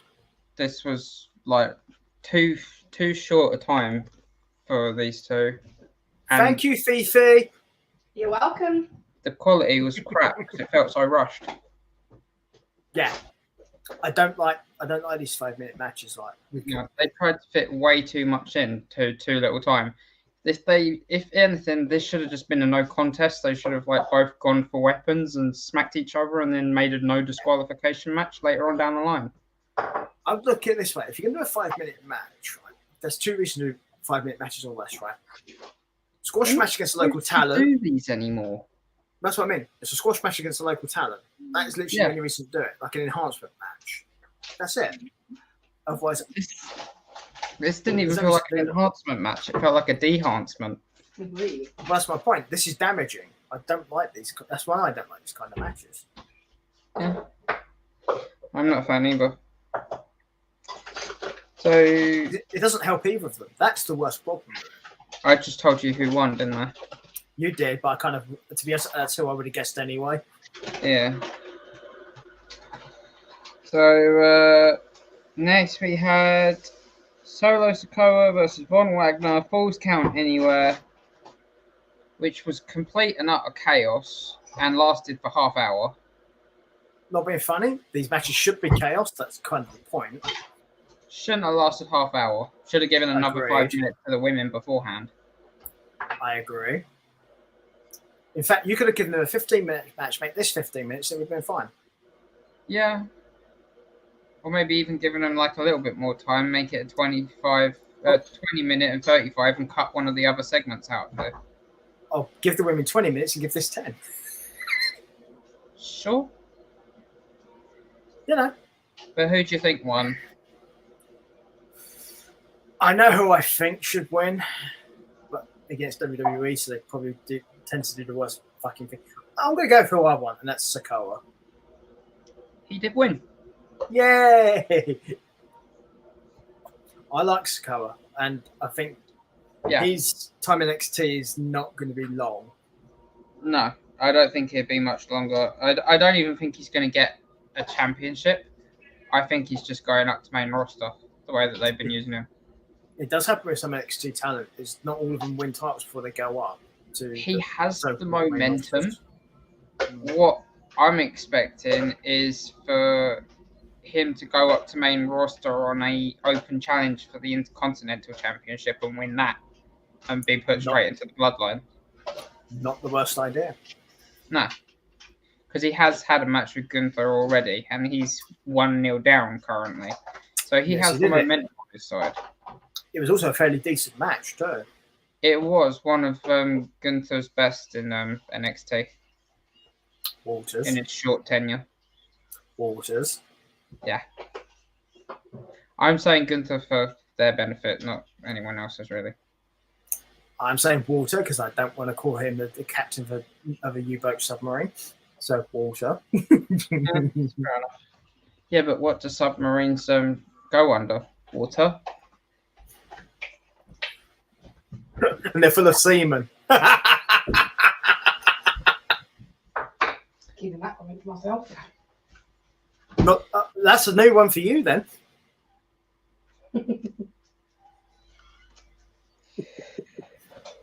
Oh boy. So your record this week for NXT is 6 to Peter, 2 to WWE. Yay! Nice. I think the next show is the one where I may have more of an issue. Yeah, I have a feeling that you're going to be right. Even though there's only 4 matches, I think, possibly only 3 in this. Yeah, but what you said for NXT UK is they tend to be much more widespread. Yeah, and they tend to be much more even and balanced about what they do with people here. So So certain results aren't as surprising Yeah. if they happen. I mean, in my opinion, this was segment heavy, this episode. That's never a good thing for the NXT UK. It really wasn't. I don't even have a page worth of notes. That's how segment feel it was. Well, let's just skip all the fucking segments and just do the matches then, because to be honest, I don't like segment heavy shows anyway. Well, sadly, unless there's a reason to do a segment. This show did have a reason to kick off with a segment, and it was Ilya Dragunov relinquishing the NXT UK Championship. Okay, that's a Due reason. to, I believe it was an Achilles tendon injury in his ankle. Or was it because they invaded the Ukraine? It could have been because the boot didn't look real, in my opinion. But at the same time, they showed you the footage of when he injured it during the match, and you could see that his ankle went one way and he went the other. So it didn't look great. To be fair, it could be the kind of boot he has to wear maybe just doesn't look like a normal boot does. That could just be it. Yeah, it doesn't look... It doesn't look firm enough. It looked flimsy. Maybe it needs to be that way. That's the thing, because there's different types of boots for different types of injuries. So just to explain to anyone else who's obviously watching doesn't know this, Aaron's probably a bit more familiar with this sort of stuff than a lot of people are, but depending on the kind of injury you have to an ankle or a foot, you'll have a different kind of boot. There's hard boots, soft boots, flexible, hard. It depends. This was a flexi boot. There you go. But it was a flexi boot inside a hard shell. Well, the hard shell is purely for protection purposes, but the flimsy stuff is to make sure the foot still has proper movement. So obviously, it's just like it's like ligament tendon damage. It's not a break, for example, because a break would be a solid boot. My guess is the Achilles tendon, because the way that he landed in the corner when Wolfgang threw him, that would hold up with the boot you described. Yeah. So the replay, it didn't look great, and they showed it in slow motion as well. So it is a legit injury. Oh yeah, they may have made more of it than is necessary. Yeah. So basically, he said he didn't want to relinquish the title, but because of medical not being able to clear him, he has to, which is understandable. And he said that he'd be back for his title, and he left it in the middle of the ring. Okay. His promo was pretty decent as well, as you'd expect. I always think when it comes to promos, when English is not your first language, it's always going to be harder to portray these sort of things. So, yeah, but he always does well, Dragunov. Yeah, I mean, Walt has the same issue, for example, because obviously English is not his native first language. Yeah, and there's a couple of other talents as well. I mean, look at Sheamus. Sheamus struggles to speak English.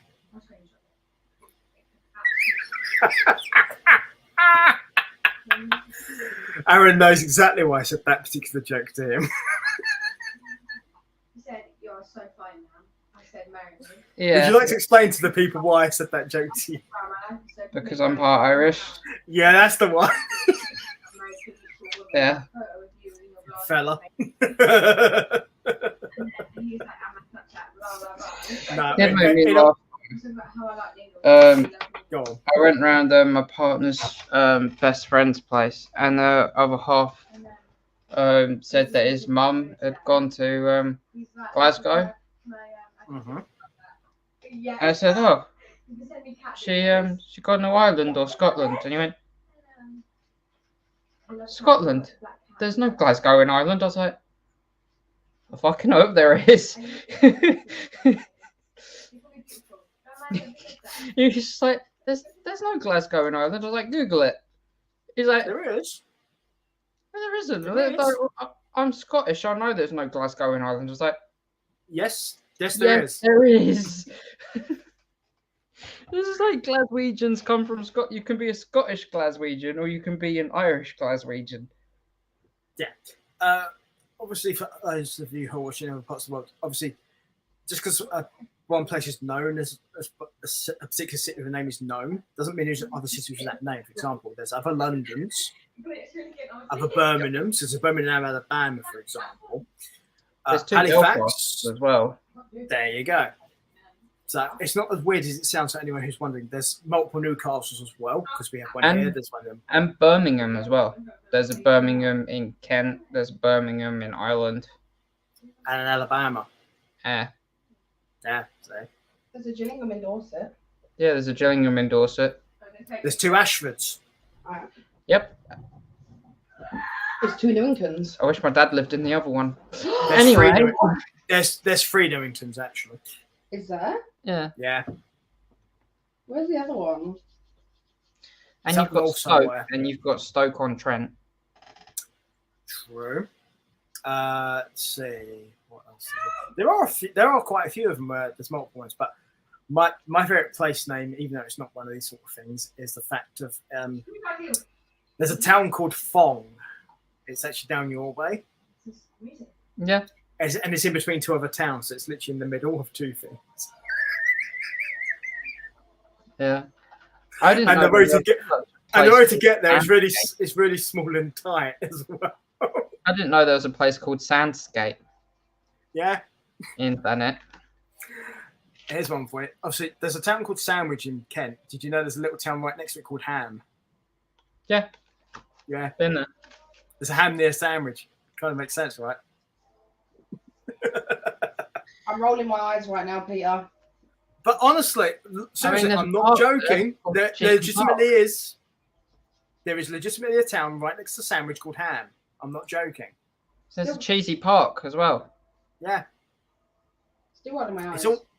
It's all to do with the other Sandwich because he named them all those places down there. There's a condiment corner as well. Yeah, and Salt Street and Pepper Avenue. You make me sick. Not yet.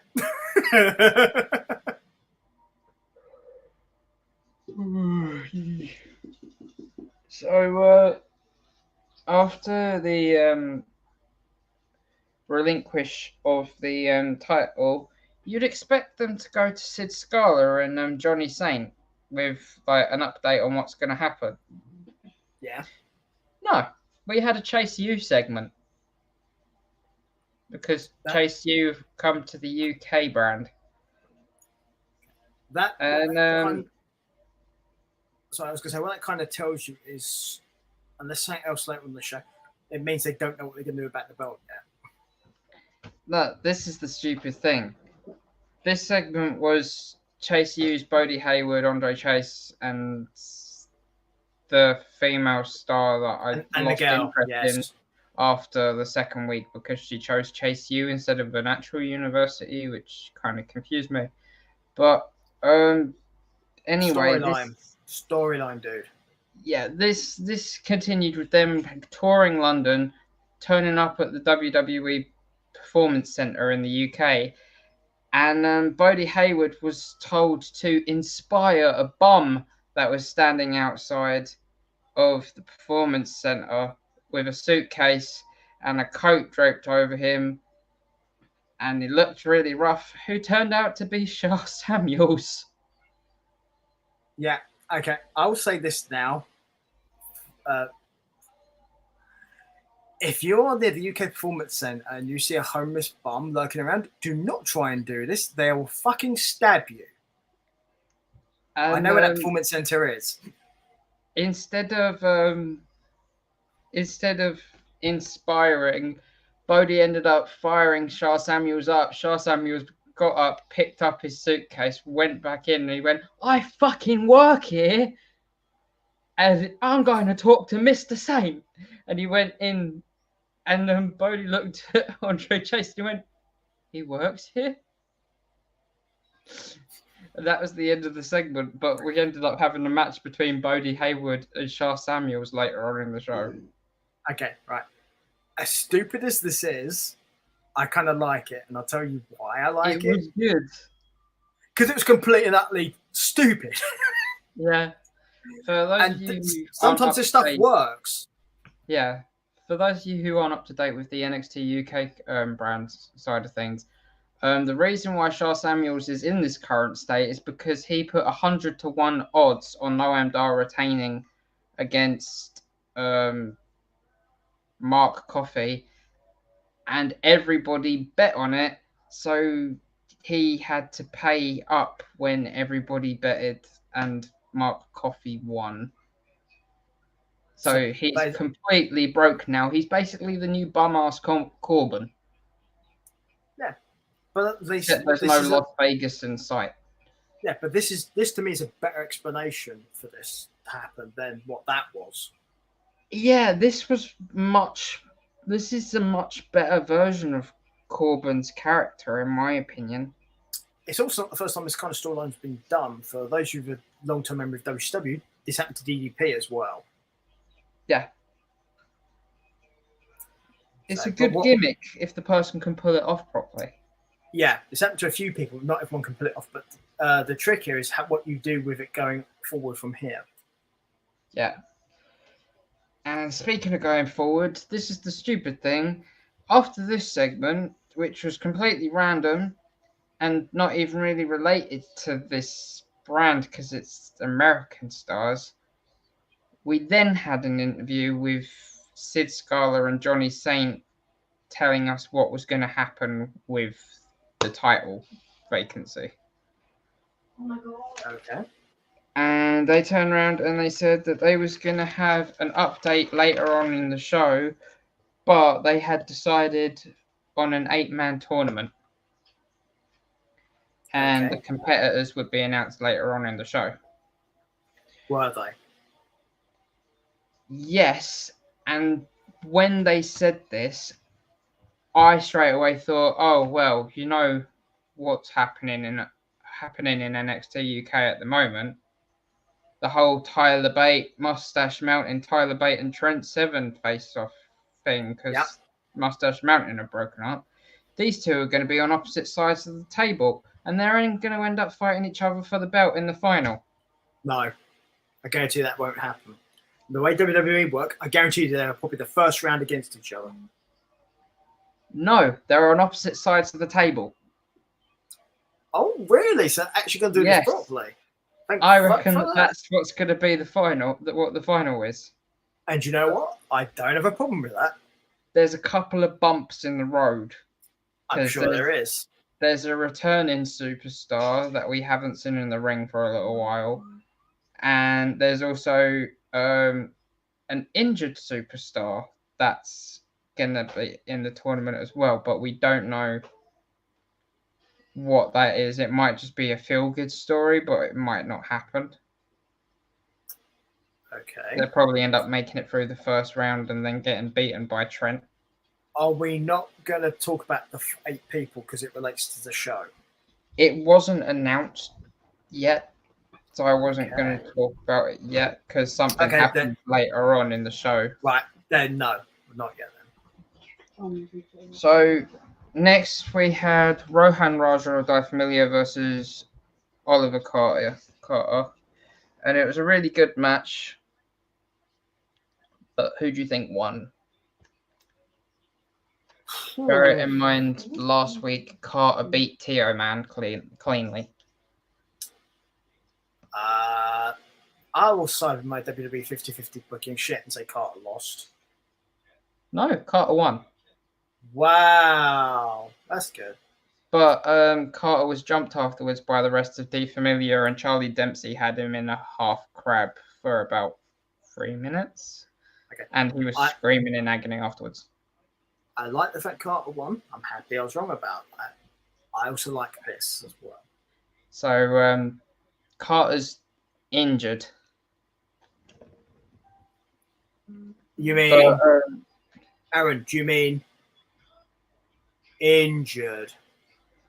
Possibly. It's hard to tell because Carter's had a history of knee injuries in the past. So it could be injured, but it could be slightly injured. That's why I asked. So then we had Bodhi Hayward versus Shah Samuels, which was brought on from the previous. And it was a really good match. And Shah Samuels was using the gimmick to his full effect and walking out to the ring with a stick over his shoulder with a bag on the end of it. A hobo thing. Full of his stuff. And he pulled out a banana peel and a yogurt pot and then eventually found his cap and put it on. just to take it off again and go up to the crowd and start asking for change. I like this. This sounds great. He really made it work. And that's what you have to do with something like that. You have to just fully embrace it. Whereas Corbin was just going around going with his hands together, like kind of low key begging. Sha Samuels has done it properly. Yeah, you have to go big or go home with a gimmick like this. Yeah. So it's Bodie or Samuels then.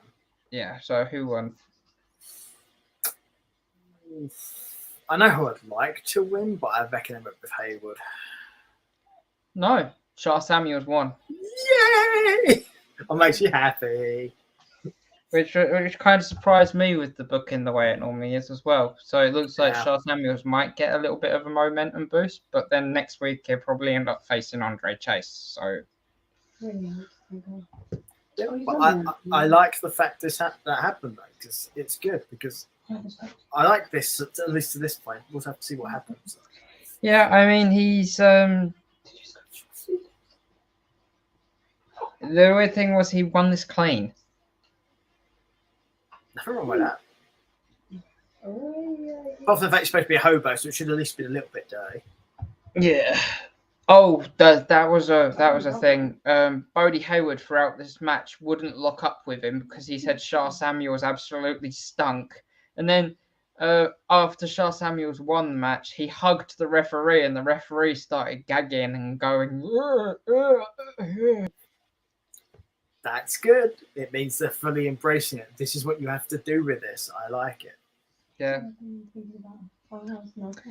And next we had a segment with Oliver Carter leaving the medical trainer's room just to bump into Sid Scala, who informed him that he would be in the 8-man tournament to crown the new NXT UK champion.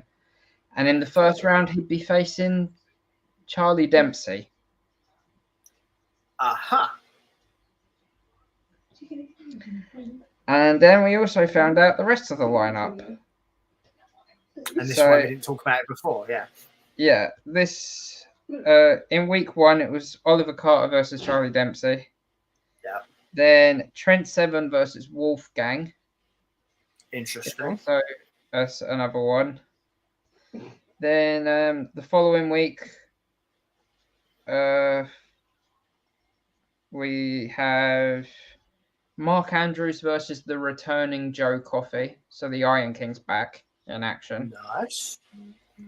And then the final matchup, but also in 2 weeks' time, is Kenny Williams versus Tyler Bate. And for anybody who's watched NXT UK since the start, these two actually originally faced each other in the inaugural tournament in Blackpool. I suspect that's possibly what they've been put together here. Yeah, so this should be a pretty decent match. And if Aaron's right, I think we kind of know who's winning as well. I believe if memory serves me correct, they're one apiece in singles matches. Yeah, but the thing you mentioned match between the two of them, Williams cheated, so it's going to be anyone's guess. Yeah, but if what you predicted comes to pass, then we kind of know who's winning. Yeah, the roadblock that I was on about is Joe Coffey is on the same side as Tyler Bate. I wondered about that because the way you said that, I was like, but that puts him on Bates' side of the platform. Okay. Yeah, so we'll probably end up with Joe Coffey versus Tyler Bate in the semi-finals, which will be a great match, and I don't have a problem with whoever wins that. But on the other side of the tournament, we've got Charlie Dempsey versus Oliver Carter, right? Who's injured. And Dempsey was the one who injured him. Yeah. And we've also got Trent Seven and Wolfgang. And Wolfgang's just had a title opportunity. So from the looks of things, Trent will probably just have a sure pass to the semi-finals. And it will be a decision of whether or not he faces Carter and Dempsey. The way that Carter's been rolling, he'd probably beat Dempsey, but be too injured to beat Trent. So Trent will go through. But that's and then the thing. It'll be Trent versus Bate in the final. with these matches you've described, the only one that actually doesn't have any kind of story in its own right is Trent's, Yeah, which is interesting in itself. it is. If you'd have put Gradwell in this tournament instead of Wolfgang, in my opinion, it would have been better. Well, Because Gradwell and Trent have had a disagreement over the past few weeks. I think it's always good to try and keep some sort of doubt as to who's going to win a match. But I think because of it being Wolfgang against Trent, I think it kind of weighs very much in the case of we kind of know Trent's winning. Not to mention the fact that Wolfgang's match against Ilya Dragunov didn't exactly go his way, so he's not got any momentum behind him whatsoever. Right, exactly. So, and possibly injured as well, because I heard a rumor that Well, he's been that's it. ignoring the trainers in the performance center. So, but that's it. You can have 8 people in this tournament. You should have all 8 of them have a realistic chance of possibly winning. yeah. But as this stands, you have 7 of them who do.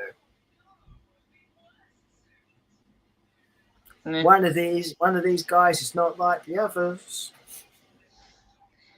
And I mean, it wouldn't be too far fetched to believe that NXT UK would be happy to have Tyler Bate as champion again. Well, he did do quite well for them when he was. So He did, and it wasn't exactly the longest reign either.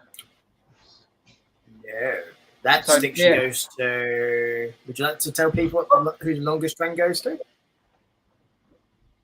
The longest reign in history goes to Walter. However, he had a whole year of COVID.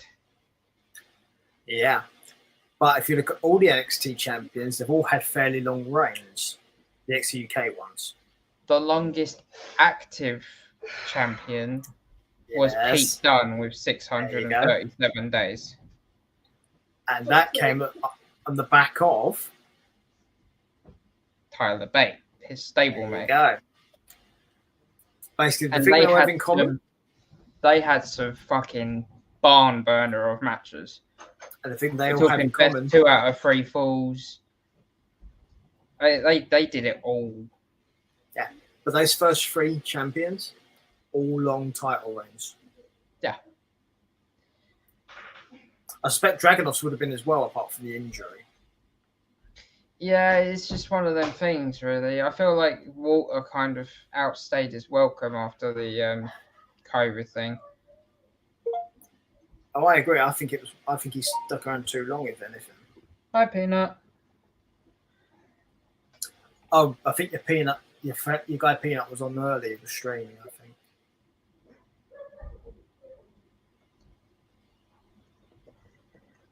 I saw something come up earlier, so I think it was on Twitch earlier. Yeah. So I was out and about at the time doing stuff, and I get notifications pop up all the time. So Yeah. because I get yours pop up as well. Well, we Goes, I said follow a lot Alan more. because I follow Aaron's channel with the things to tell me when he's on and stuff like that. Yeah, you'll be seeing a lot more of those since I'm streaming a lot more often, regularly. Yeah, that's me subtly hinting at people that you should have your notification alerts on so you know when Aaron's streaming. That's kind of what that is. Yeah. So next we had we had a scheduled main event. Sarai versus Naoko Satomura for the NXT Women's Championship. Uh-huh. That didn't happen. Blair Davenport came out instead and held the ring hostage and said that she was tired of being ignored by Satomura. Then Amel came out and said all the women want a shot at Satomura. And then another woman come out who I'm not sure who she was, in all fairness. The Scouse woman, and I don't know. I think I've seen her in the ring once, but I can't remember her name. Okay. And then, because Blair was still in the ring, and Amel and the other woman, her last name's Alexander. She came out and started saying how none of them deserved the title shot, and she wanted her opportunity. And this was classed as a main event for some reason, and then Davenport just told them all to shut up, and as she did so, she turned around and she said, "I've beaten everybody in this women's division. There's no one left for me except Satomura." And she kind of felt like a presence, turned around, and there standing behind her was Isla Dawn. And she said, "Oh, Davenport, you've not beaten me." And then Sid Scala came out and made this the main event. So we had Blair Davenport versus Isla Dawn. And it was a really good match until close to the end. Amel and Alexander came out and jumped both women, which caused a no contest. And that's how the show ended. Sid Scala didn't announce a fatal four-way for the number one contendership or anything like that. It just ended there. Yeah, lovely. So no real outcome came from this week, and we only had 2 matches, really. That kind of sucks. Yeah. To be honest, I think this is like the lowest scoring NXT UK I've had in a long time. So, I mean, all the matches were good. The tournament was fine. The tournament announcing was fine, even. And the segment with Dragunov was as good as it could have been. But action-wise, there was nothing, really. Except the 2 matches. But they were just matches. There wasn't anything in it. Okay. It's Eliza Alexander, by the way. I thought it was something like that. Yeah, she's been on the indies as Lizzie Evo and Lizzie Styles. I've heard of Lizzie Styles. Same person. I gave NXT UK a 4 out of 10 this week. We gave it a 10. Yeah, but what about the show? Hey! I gave that an 11. Okay. It was only 2 matches. Sorry if you heard all that, by the way. Oh, we heard all of it and the internet loved it. Yeah, all over the internet and it loves it.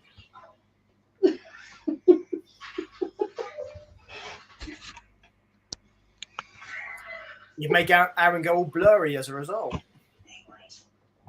Wonk, wonk. Focus, Aaron, focus. It doesn't want to. Is that the camera or you? Both. Yeah, that sounds right. Oh, that's it. You're back now. You're on the focus again.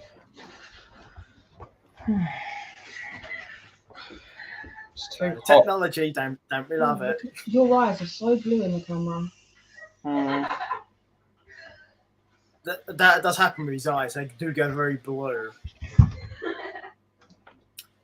see what happens to his hair when he dyes different colours when he gets into the right kind of lights. It goes all I have seen it, Peter, when it was bright red. Oh yeah, there you go. So you get an idea of what it is. Right. So actually, while you're here, Kate, I'm going to ask you about this. So, when Aaron does this drag show stream he's supposed to do. Thank you for bringing this up. Yeah. I Are you appreciate styling him? What's the deal?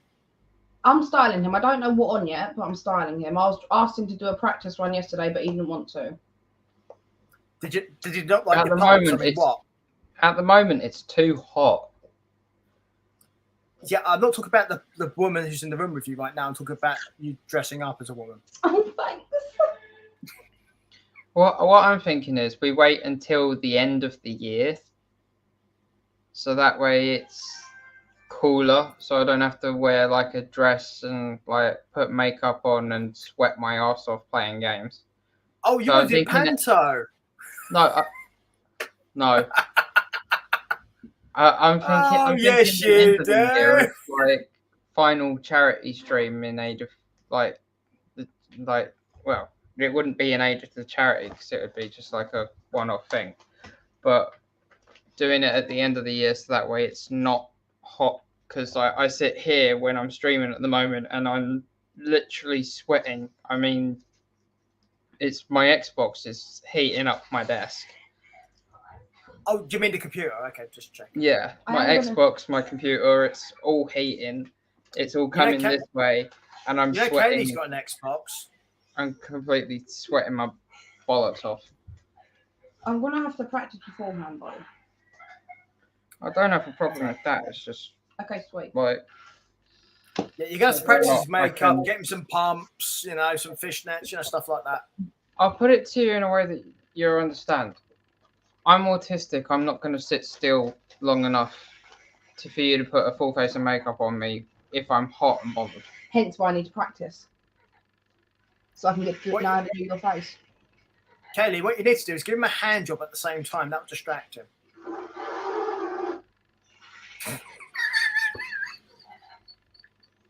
Wink, wonk.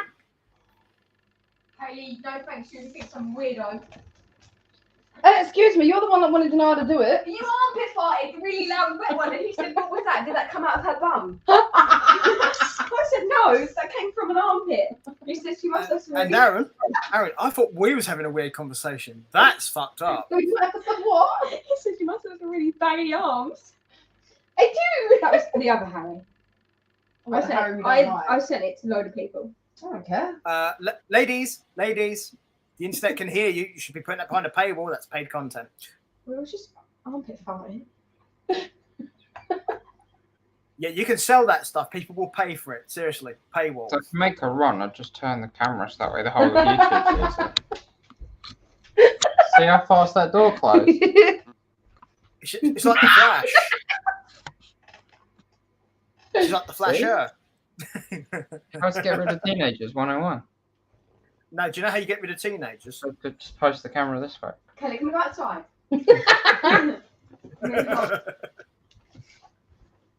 I thought about a joke, but I best not make it because we're on your channel as well, and I don't want to get you in trouble. Yeah. So yeah, I know a joke that would really be suitable, but it's not No, appropriate. it's not out So, now. so there you go. But that was pretty much NXT, so that's cool. NXT UK, I should say. So we'll see what happens with that going forward. But the women's stuff sounds like a shit show. Oh, yes. Kind of like the conversation going on there between those two. Sounds like a shit show. Yep. Maybe they should be in the women's title picture. I don't know. I'd probably end up like Piper Niven. Oh no. So what would her name end up being? Shrewdrop? Fanny Flop? Fanny Flap. Okay. I said flop. Fanny Flap. I said that one. Well- Residual. Okay. Residual mess. There you go. Go on. Right. Well, the reason I said flop is because we've got to speak about SmackDown next. Oh God, really? Yeah, I kind of wanted to try and forget about that, but yes, Shackdown's next, yeah. But, Which, of course, you already mentioned the fact that it starts with a Summer Sham recap. Yeah, but just in case you was wondering, your NXT UK score was 2-1. To NXT, right? Yes. Yeah, that's the show I figured I would struggle with. Oh no, it 'cause was that's 2-1 just to been you. more balanced. It Really? was 2-1 to you. Yeah. Okay, but I figured that would be closer out of them. I did too, to be honest. Mm. But I mean, this week was crap. Yeah, wasn't a great NXT show. By the way, you've not given us ratings for these shows. I thought I had. I said 3.5 for Raw. Mhm. Generous 6 for NXT. And a To be 4 fair, for NXT UK. To be fair, I understand the 6. No. And the 4 for NXT UK should be simply for Charles Samuels. Yeah, it was for half for Charles Samuels, and then the other 2 matches were okay. The rest of it was just that and Dragunov segment to kick off the show was understandable, but well, the Dragunov thing you can't help. It's just one of those things. Yeah, it probably should have been 4.5, not just 4, but is what it is. Yeah, that's fair enough. So yeah. SmackDown. SmackDown started with a recap of SummerSlam, and then the Bloodline entering the arena. I like how the Usos arrive in the same car, and then Roman Reigns has his own car. Yeah. Kind of doesn't make sense in my opinion, but at the same time, okay. I'm surprised that the Usos drive a car, but that's another thing entirely.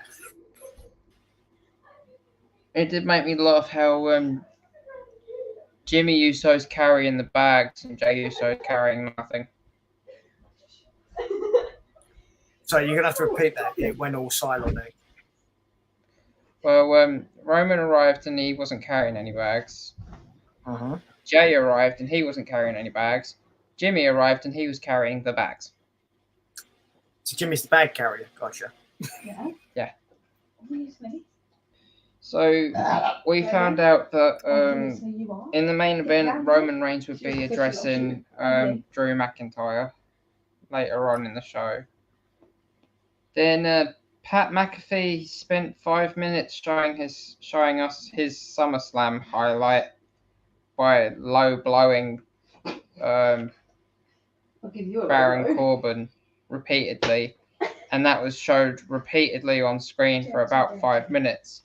And the stupid thing about this was it was blatantly not contact. His foot blatantly didn't connect with Corbin's balls.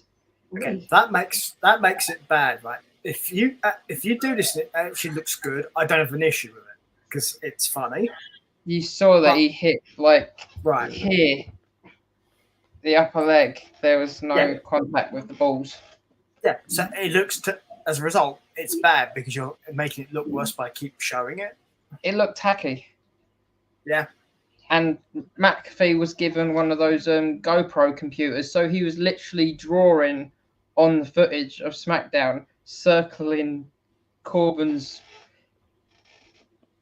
bits, basically. His private area. Speech bubble, thought bubble up by his head and went, ouch, on top of it. Yeah. This was like the childish. This was just like childish, in my opinion. This was like this is what would happen if you gave like a 10-year-old an active whiteboard in the middle of a class. They'd scribble a bunch of jokey notes on the thing and hand it back to the teacher for them to unfreeze it and it just say it on the whiteboard. Let's ask a juvenile this question. Kaylee! Yes, Peter? What would you do with a whiteboard in the middle of the classroom? I would draw a titty wank on it. There you go. I'm quite good at drawing them, you know. Is that because you just memorized it? Yeah. Yeah. Gotcha. But the stupid thing was, this went on for 10 minutes. Yeah. What? Kelly drawing a titty wank? No, giving a titty wank. Oh, you're so weird. Until it cut back. until it cut to backstage. Sorry, dude. What's weird about giving a titty wank? Right. Ew, stop. You have to have big enough tits for one.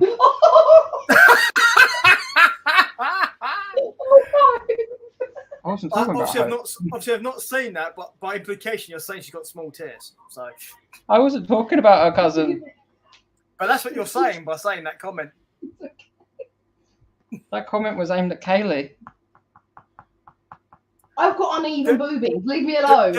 Dude, you should have not said anything at all right there. You'll get in trouble for that comment. Titty wanks. Never had one anyway.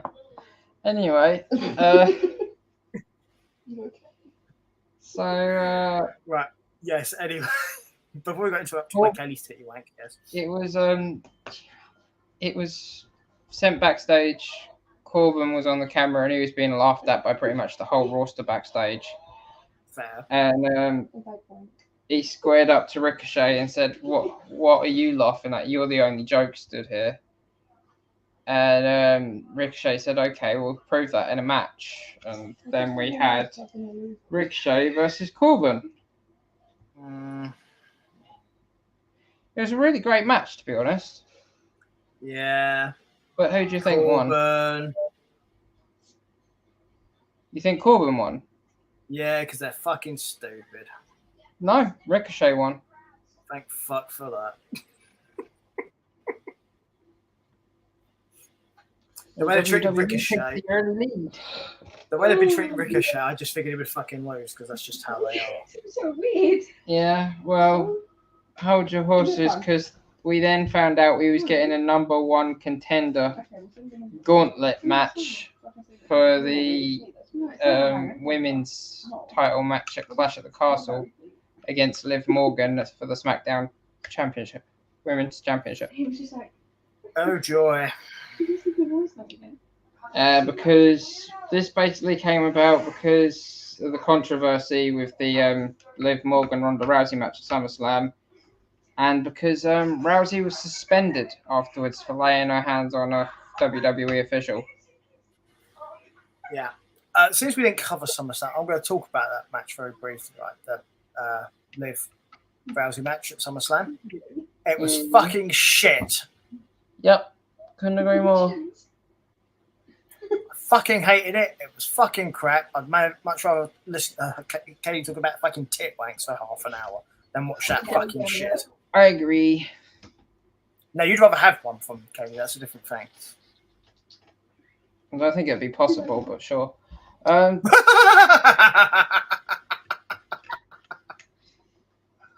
Next we had Nakamura. Aaron's like, I love you, don't hit me. No, she's too busy making funny noises with her mouth. Anyway. Wow. She's too busy making funny noises with her mouth. Yeah, you know that thing you do with your cheek and you go like that really, really fast? Oh, you're in the... You mean that bullshit? Yeah, without going... hang on. What's that? Yeah, but I didn't want to sound like I was masturbating, so that's why I made the noise for. Yeah. You just sound like you're covering up the fact you're just having a wank on string. Yeah, pretty much. Yeah. So, anyway, we had Nakamura versus Kaiser for the third time in like 4 weeks. And apparently if Nakamura won, he'd get an Intercontinental Championship match next week against Walter. And if Kaiser won, he'd get a hug from Walter. No, I'm joking. He'd probably end up getting a chop or something. I was going to say a hug. Yeah. But Nakamura won. You're not supposed to tell me that. Nakamura wound up on the floor outside to start off this match. Nice try to cover it up there, mate, but you kind of just gave it away. Who do you think won? He agrees we're meant to be. Not those two, clearly. Because they are not winning on the internet right now. But as far as the match goes, assuming you deliberately got it wrong, it sounds like Nakamura. Yeah, Nakamura won, and is going to face Gunther or Walter next week. Yeah. See, a less honest person wouldn't have brought up the fact you pretty much just gave it away. So.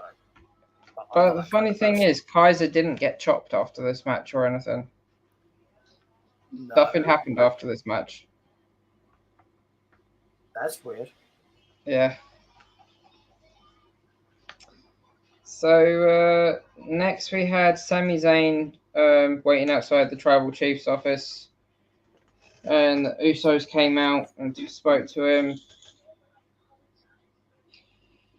and the Usos turned around and said, because Paul Heyman's not there due to being F5 through an announce table at SummerSlam, Sami Zayn was in charge of Roman's entrance and had to get the pyro perfect and the video feed perfect and everything else. So who's put in charge of Roman's entrance?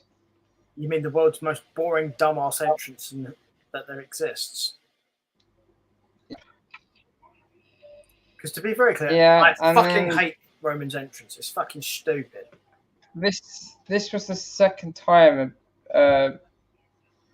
Sami had been down outside Roman's door as well. So when he said what's he got to do to talk to Roman, because for some reason Sami really wanted to talk to Roman Reigns. And he's the honorary Uso, of course. So he turned around and Jay basically blew his gasket and said, "You need to earn your shirt. You need to stop pulling your weight around here." And that kind of got Zayn thinking, and it left him scratching his head.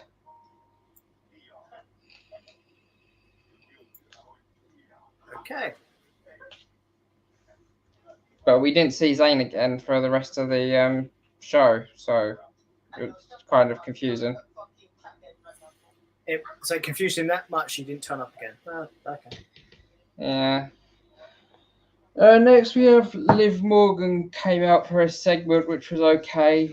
She was interrupted by Sonya Deville because Liv turned around and said that she only tapped out after she tapped out because she thought the match was over. So she was tapping a well done to Ronda Rousey. She wasn't tapping out. Okay. Even though the tap, you can clearly see her tap Ronda Rousey 3 times, which is the signal for tapping out. The problem with tapping out is it's ambiguous on purpose for this reason. It's, to be honest, it's what I'll say this because we unpopular amongst people. I hate fucking tap outs. Yeah, but Sonya Deville came out and called her shot at Liv because she was in the gauntlet match, and she turned around and said that Liv was going to get her ass beat. And then turns out that Sonya Deville was first in the gauntlet match. And she was put against Aaliyah. Who do you think won? Sonya. Yep. Then we had Sonya Deville versus Raquel Rodriguez. Who do you think won? I know who I think should win, but WWE booking dictates it's probably going to be Sonya. No, Rodriguez won. Thank fuck for that. So then we had Gonzalez versus Shotzi. Who do you think won? Rodriguez. Yep. Then we had Rodriguez versus Xia Li. I know, I keep doing that too. Who do you think won? This one's called Alone. So was it Xia Li against Rodriguez, yeah? Yeah. Let's go for a different one. Let's go for Xia. No. Rodriguez won. Cool. I would call this now. She ain't winning the match, the gauntlet. Then we had Gonzalez versus Natalia. Who do you think won? Natalia. No, Rodriguez won. Nice. Okay. And then the final match was Gonzalez versus Shayna Baszler. Blimey. I have a question. Was it good? these two.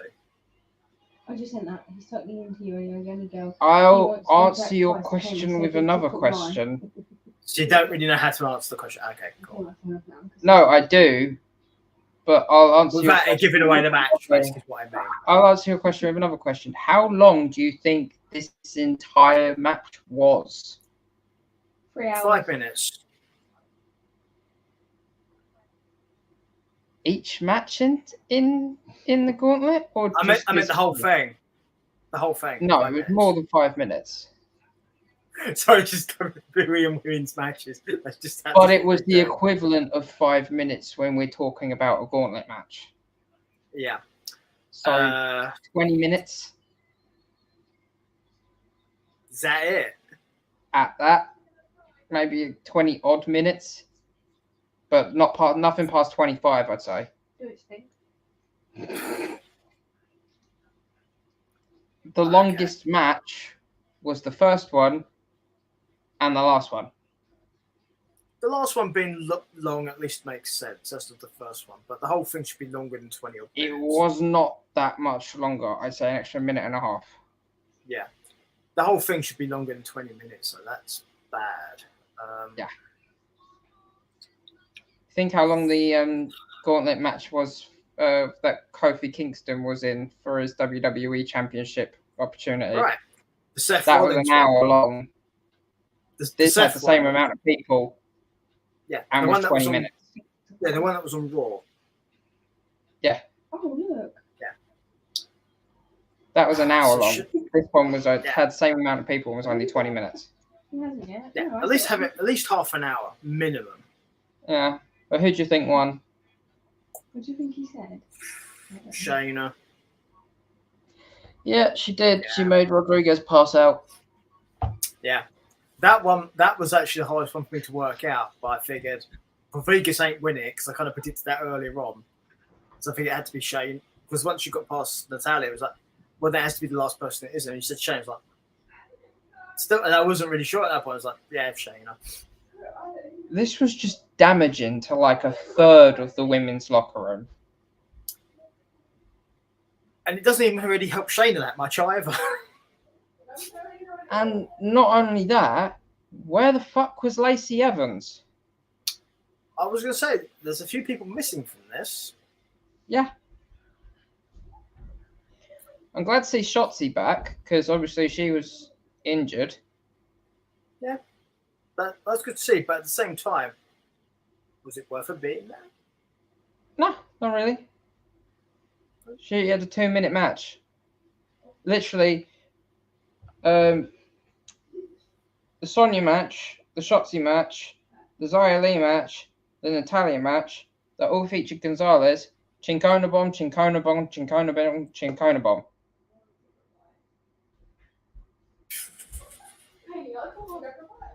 Is it the last SmackDown match, by the way? We've gone- No. Oh. Oh, no, it wasn't. Okay, right. Coach Lion.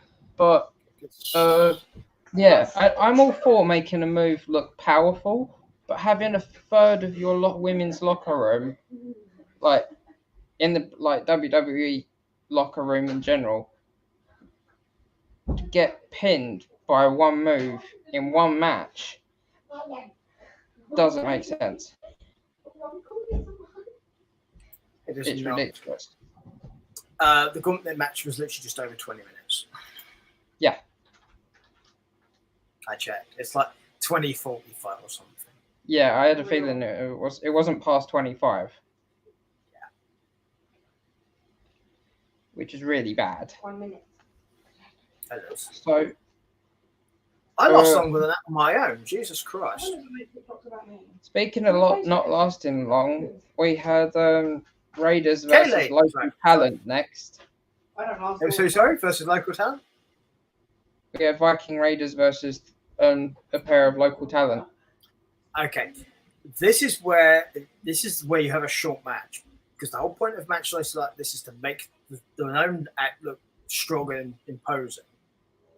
I'm going to make you upset now. This match lasted longer than 2 of the matches in the gauntlet match. And do you want to know why it lasted longer? Ad break. No, there was no ad break. The Viking Raiders did 3 different finishes on these local talents before pinning them. Okay, right. The whole point of these kind of matches is to make the Narranet look good, okay? If you've got to do 3 different finishes on a fucking local enhancement talent, They did You not look have to. bad. They did it because they could. Literally, not- they were picking the guys up off the canvas to do it. But that's not good though. It makes No. you look bad the minute that way. Yeah. It'd be like, give an example back in the day. It'd be like the Legion of Doom, right? When they were the Road Warriors and the NWA. It'd be like them doing the Doomsday device and then picking them up and doing 3 more Doomsday devices. It gets better. You just need to do 1. It gets better. You say better. After the match, Kofi Kingston came out with a kendo stick and attacked the Viking Raiders. And they left him lame, right? No. This ended up in a match between Kofi Kingston and Eric of the Viking Raiders. And Kofi won.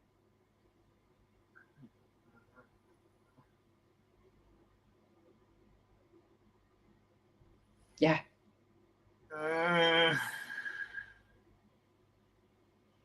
This was the most stupidest ending to the show. Yeah. It's also why you didn't make me guess who won because I would have fucking known from the way you just described that. Yeah, there was no way of hiding it really. No. For Well, it made me laugh. The Vikings get hit with a steel chair and they just like don't even flinch. They get hit by a kendo stick and it's like, kryptonite, fuck. You can't do that for one thing and then something else be like, son of a bitch. Not in that scenario, no. I mean, it's one of those things like, for example, in a situation where you can do it, it'd be like in a superhero film, right? If the hero's got vulnerability to a certain thing, you can use that certain thing and then fine. And everything else wouldn't work on them. But they are wrestlers, that's not how that shit works. No, and like it works with bigger people as well. I hate to use him as an example, but Omos, when he gets hit by a steel chair, he shrugs it off. When he gets hit by a kendo stick, it irritates him, but he doesn't look like he's in pain. And that's what you need to do when you're that kind of a guy. Okay. The only time a kendo stick should hurt somebody that size is if you hit them on the nose. Because that shit hurts no matter how big you are. Or on the top lip or the bottom lip. The lips are really sensitive. Yes. Somewhere that's sensitive, yeah. And of course the bollocks. Yeah. Or the higher thigh if you're Pat McAfee. Yeah, I do.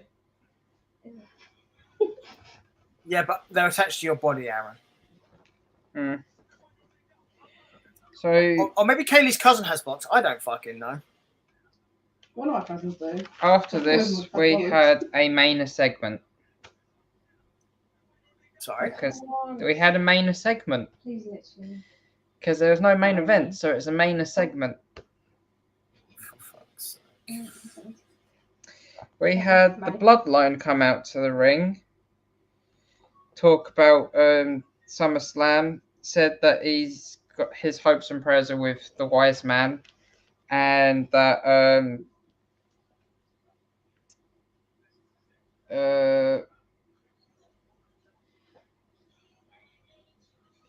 well, he says that he hopes the Wise Man recovers.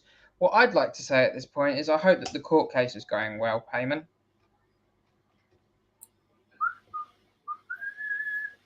But anyway, yeah, the main segment was interrupted by Drew McIntyre, who came out and said he didn't want to wait until the Clash of the Castle and he wanted to beat the shit out of Roman. And he took his shirt off, went to walk down to the ring before some unfamiliar music started playing, and Scarlett Bordeaux was left standing behind him And then McIntyre got jumped by somebody who we had no idea who it was. By a man wearing gimpy gladiator outfit. No, he wasn't. He was wearing. I've seen the pictures. I know it's a joke. He was. He forced McIntyre into the steel stairs, and Michael Cole actually generally sounded shocked about this as well. So I'm not sure he was told that Karrion Kross was returning. I think to be able to commentate, sometimes it's better if they don't know. Yeah, and Karrion Kross basically took McIntyre down and repetitively smashed his face into the steel stairs. Okay. Then he turned round and he just started like angrily roaring and looked at until his eyes settled on Roman Reigns. And they basically did what they did to Keith Lee in NXT. They left a hourglass in the middle of the ring in front of Roman. And it was exactly the same hourglass that they used for Keith Lee as well. Same design. I was like, oh, God, I bet they ordered a shit ton of those on Amazon. No, it's one. It's literally the same fucking prop, more than likely. No, because Keith Lee smashed it. It's a joke, mate. It's a joke. When it looks almost identical, it just means if you use the same prop usually. I remember he smashed it. So yeah. But no, you're probably right. They probably went to Hourglasses or us and bought a fuckload of them. Yeah.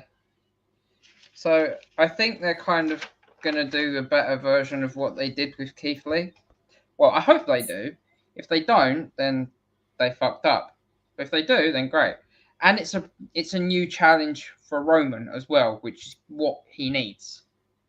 Because we can't really have any more people facing him for the title. The only one thing that I'm pissed off about is that we haven't seen him face Nakamura yet. Yeah. I have an issue with Karrion against Roman. Right. Purely from a storyline point of view. Who the fuck are you cheering for as a fan? They're both heels.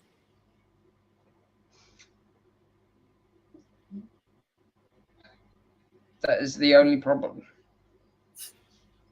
The storyline wise, you're not explaining to me why I should be in favour of either of these guys. You say Roman's heel, but sometimes he's heel, sometimes he's face. It depends who he's facing, really. He kind of does work both angles.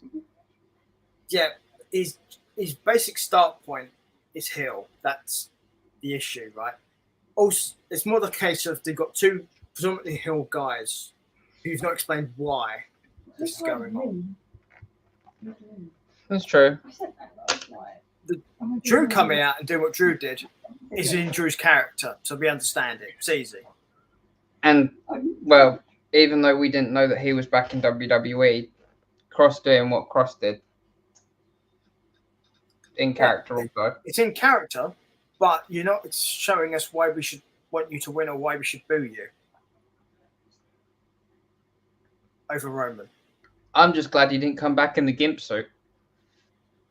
Yeah, him and Scarlett have that at home. Probably. After all, they are married now. I mean, it works for Halloween. And it's spooky season. Well, hey, you could dress up in that.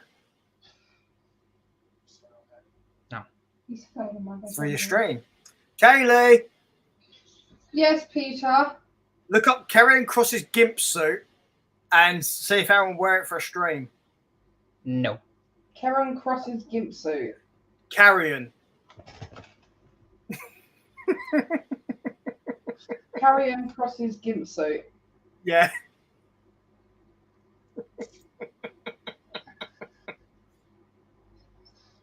See, being as it's Halloween this month, I was actually thinking, wait, is it Halloween this month? No. It's August, mate. Oh, yeah. It's November's Halloween, isn't it? October's No. Halloween. Excuse me, you completely run past my birthday. Apparently, Safari cannot open the page because the server cannot be found. Financially, I haven't run past your birthday at all. Shut up. But mentally, he ran past it and he's tired. Right. Let's see if I can find it. I want to get an Oompa Loompa suit for my birthday. For Halloween, even. For your Okay, birthday. so where's my internet not working? Yeah, it's not working. Let's see if I can find it. I'll see if I can find it here so I can show you. Mine is.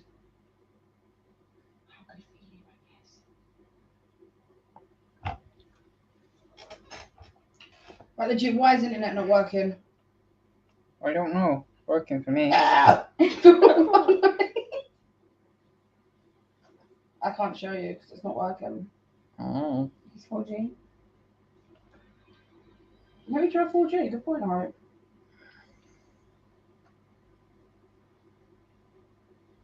So that's everything WWE wise, anyway. Oh, babe, I'm searching it now. it's on screen. Oh, CBA to actually look though. Can you wear that to bed later? No.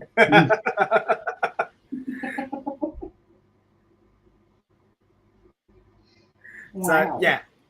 So do you think you should wear that on a string? No, because then the stream won't like how it ends. I might. Caringtoomuchforcolours.com. Chappy. Fucking hell, you getting a wash from your bed, please. I did think about starting one of those after I quit my job. Honestly, I wasn't informed about that. I would just create one just for shits and giggles, if nothing else. So my mate joked. My mate sent me a message. He said, heard you quit your job. I was like, yeah. He said, so you're gonna start up an OnlyFans now, or what? I was like, yeah, sure. Dude, play into the joke and just set up like a spoof one or something. Like, just create the fucking thing, but just have it there so it's a thing, but just don't do anything with it. And the others just It's not bad, Chow. streets with occasional conversation, not like us. Shall I put not like And us? you just called it Caring Too Much for Colours. Because then literally if somebody ever searches for it, you can fucking find it. Read the In face. place of the joke. I've heard that setting one up's a bit of a pain in the arse though, because you got to get proof of ID and everything like that for like payments and stuff. If you have a passport, that'll do it. I don't know where my passport is. That took so long. Literally, that's all it requires is something like a passport. Basically, government issued ID, passport, driver's license, something like that. Either one of those sort of things we can do. I know you don't have a driver's license. That is a because thought, obviously- actually. I don't know where my passport is.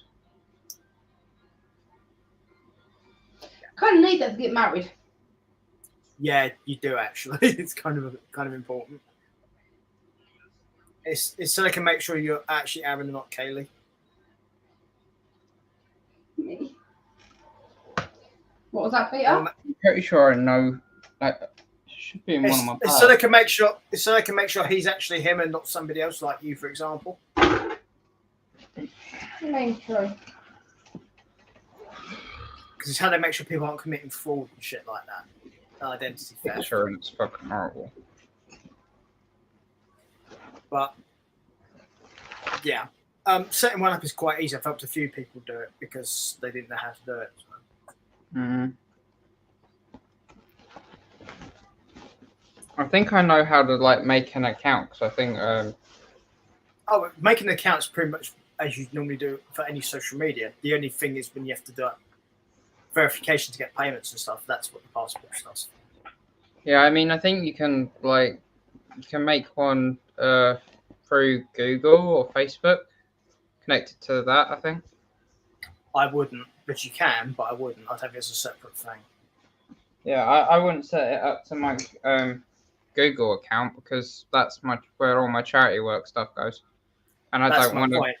an OnlyFans thing called Caring with Colours. Yeah. If you do it, set up something that's not related to anything professional, or anything charity related. Yeah. That'd be my suggestion. It's the same thing I tell anyone who makes one. Mm-hmm. So whether they listen or not is up to them, of course. But anyway, so that's SmackDown done anyway. We should probably cover that. Did you give it a rating?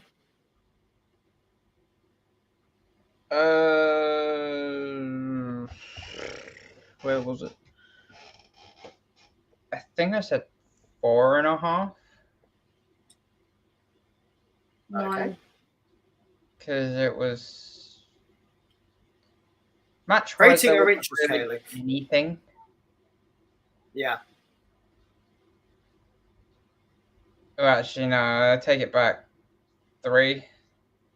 Yeah, I was going to say, I personally would be going lower. But that's just me. Even though the women were featured, they had 20 minutes. It sucked. It's probably the best way of putting it.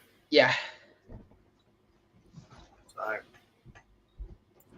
Bob, did you want to start emptying the washing machine now?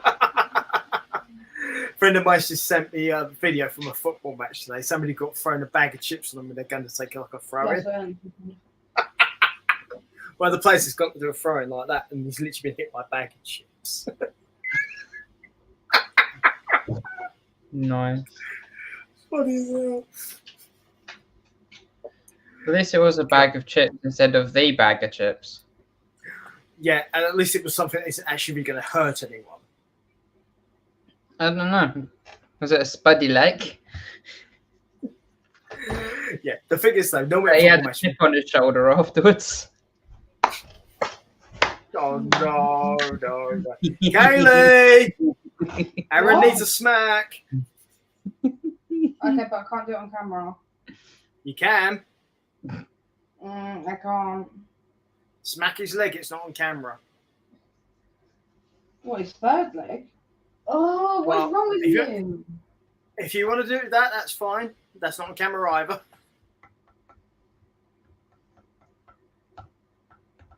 We know Judge here.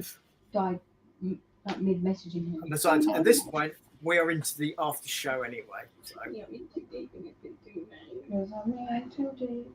Oh, aren't these two cute? Oh yeah, don't they look sweet? Stop! I don't want to be on it. It's okay, your face isn't on it, just my smelly armpits. Ew. Omnipits.com. You didn't even get us in it though, Bob. You literally got the door. Oh, I did. He. Yeah, you didn't see the first time he did it.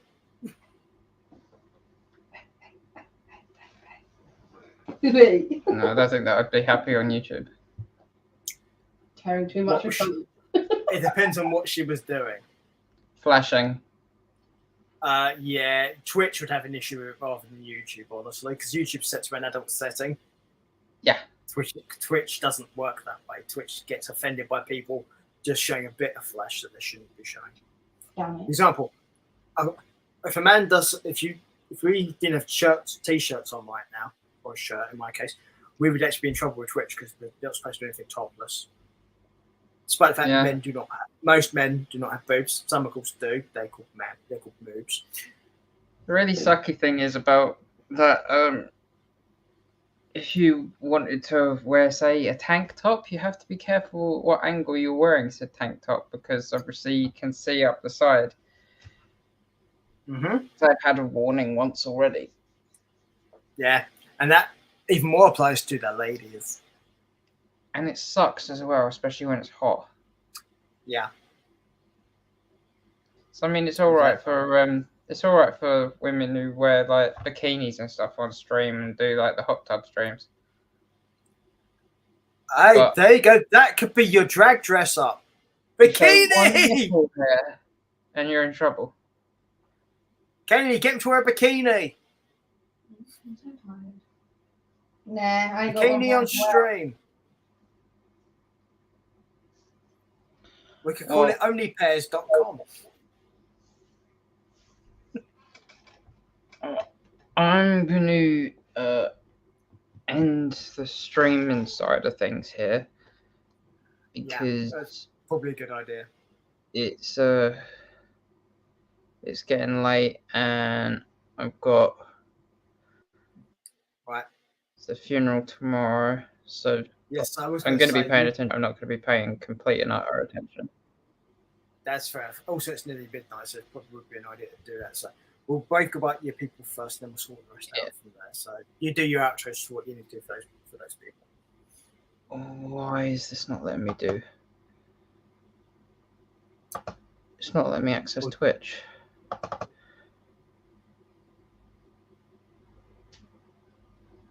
So IP address could not be found. That's exactly what my phone was doing.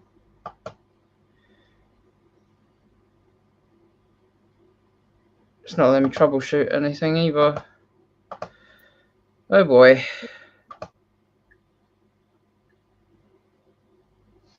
The stream's running on Twitch. Saying it's live. Still. Stats are running fine. Right, as far as that goes, frames are a bit low. People on Aaron's Twitch, I'm guessing it's an internet issue thing. What you can do is just cut the Wi-Fi on the computer. So then it should just drop you from Twitch. I can keep this open so you can just come back in. I mean, it says it's working. Yeah, but you should let whether or not it is or not. I guess I'll find out on how many people actually view it. Yeah. But yeah, I guess bye for now. Because yeah, give them an outro. Doing that for some reason. Yeah, Aaron's Twitch people and everything else. Bye guys, you all take care and enjoy. Check out Aaron's streams when he does them. There's going to be loads coming up with various things, Pokemon, Minecraft. I'm guessing probably Fortnite, knowing Aaron, and probably just about anything else he can think of. Yeah. I'm guessing. Well, mainly Fortnite, probably, because I tried Warzone this week again for the first time in a while, and it just really wasn't anything that I was interested in, to be honest. Couldn't really get into it. So it's just one of them things. But I hope everyone has a great evening. Yeah, hopefully they do. And good evening, good morning, good night, whenever you watch this. I mean, I would raid out, but my computer's not letting me. And also, we've only got the one viewer, but thank you for sticking around, Peanut Butter. I appreciate you. I think, and I hope you have a great evening. Yeah, I was going to say, I think to be fair, it's probably because this was arranged quite late, because I wasn't sure I was going to be able to do it. So. No, Peanut's from the UK, but she streams in American time zones, so she's up until 5 in the morning, and then she sleeps. East or west? Wakes up at about 2 o'clock in the afternoon. Yeah. America's 4 different time zones: so East, West, Central, Mountain. I'd say East, I guess, because she goes to bed at 5 in the morning. Yeah, so that'd be like New York and like Florida, and Atlanta, places like that. Yeah, she goes to bed at 5 in the morning and wakes up about like 2 in the afternoon. Okay, they are 5 hours behind us. Yeah. Because if it's Los Angeles, it's 8 hours, and Central is like 5 to it's like 6 to 7, 5 to 7, and mountains have been between that. Yeah. All right, then. Well, bye everyone. Yeah, bye bye. Everyone on Aaron's side, anyway. So. Okay. Is it disconnecting that end at all? Yeah, it stopped. And offline. Okay. So that just leaves the people over here on YouTube then. So yeah, I'm just reconnecting all the stuff I've had to disconnect on my OBS studio, so I don't forget to do it. Yeah. When I go live. While you do that, okay. Well, while you do that, I'll just do the YouTube. So yeah, you those of you on YouTube, thank you for watching. Whenever you watch this, obviously whether it's live or if you watch it on delay afterwards. That's always good. You can always leave questions, comments, and anything else in post. If it's directed to Aaron, I can always forward stuff to Aaron. It's not a problem. If it's stuff for us at all, we can just do it then as well. As I said before, Aaron's going to be doing lots of Twitch streams for the next however long, because he's just going to do it. All of which is for charity, so please check that out as well, because Aaron's charity page is also in the link in the description down below. Yep. Yeah. And also keep nagging about that drag stream he needs to do, because he needs to do it whether he wants to or not. Because it is necessary.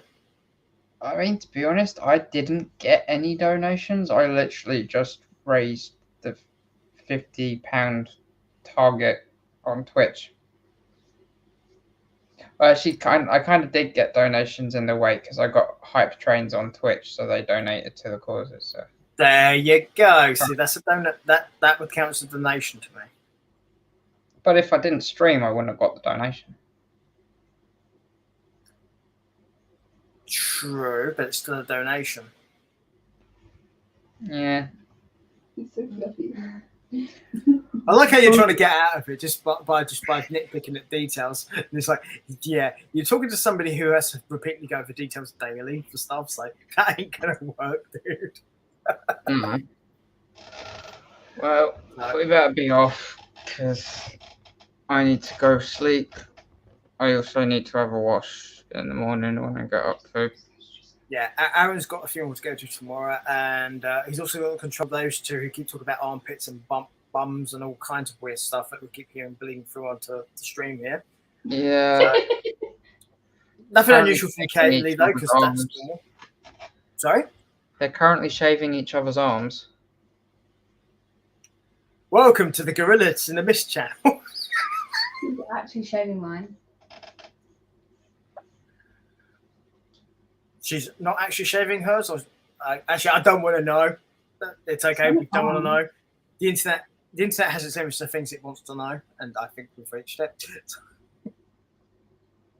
Probably. Also, most of us want to actually be able to sleep without having dreams about shaving things. It's an arm. Jesus Christ. Don't bring Jesus Christ into this. He ain't done nothing. Yeah, it's just religious aspects. Jesus Christ is my dad. I am not your dad. How dare you? Don't make me cross. Right. Careful, you have to stick with each other. Yeah.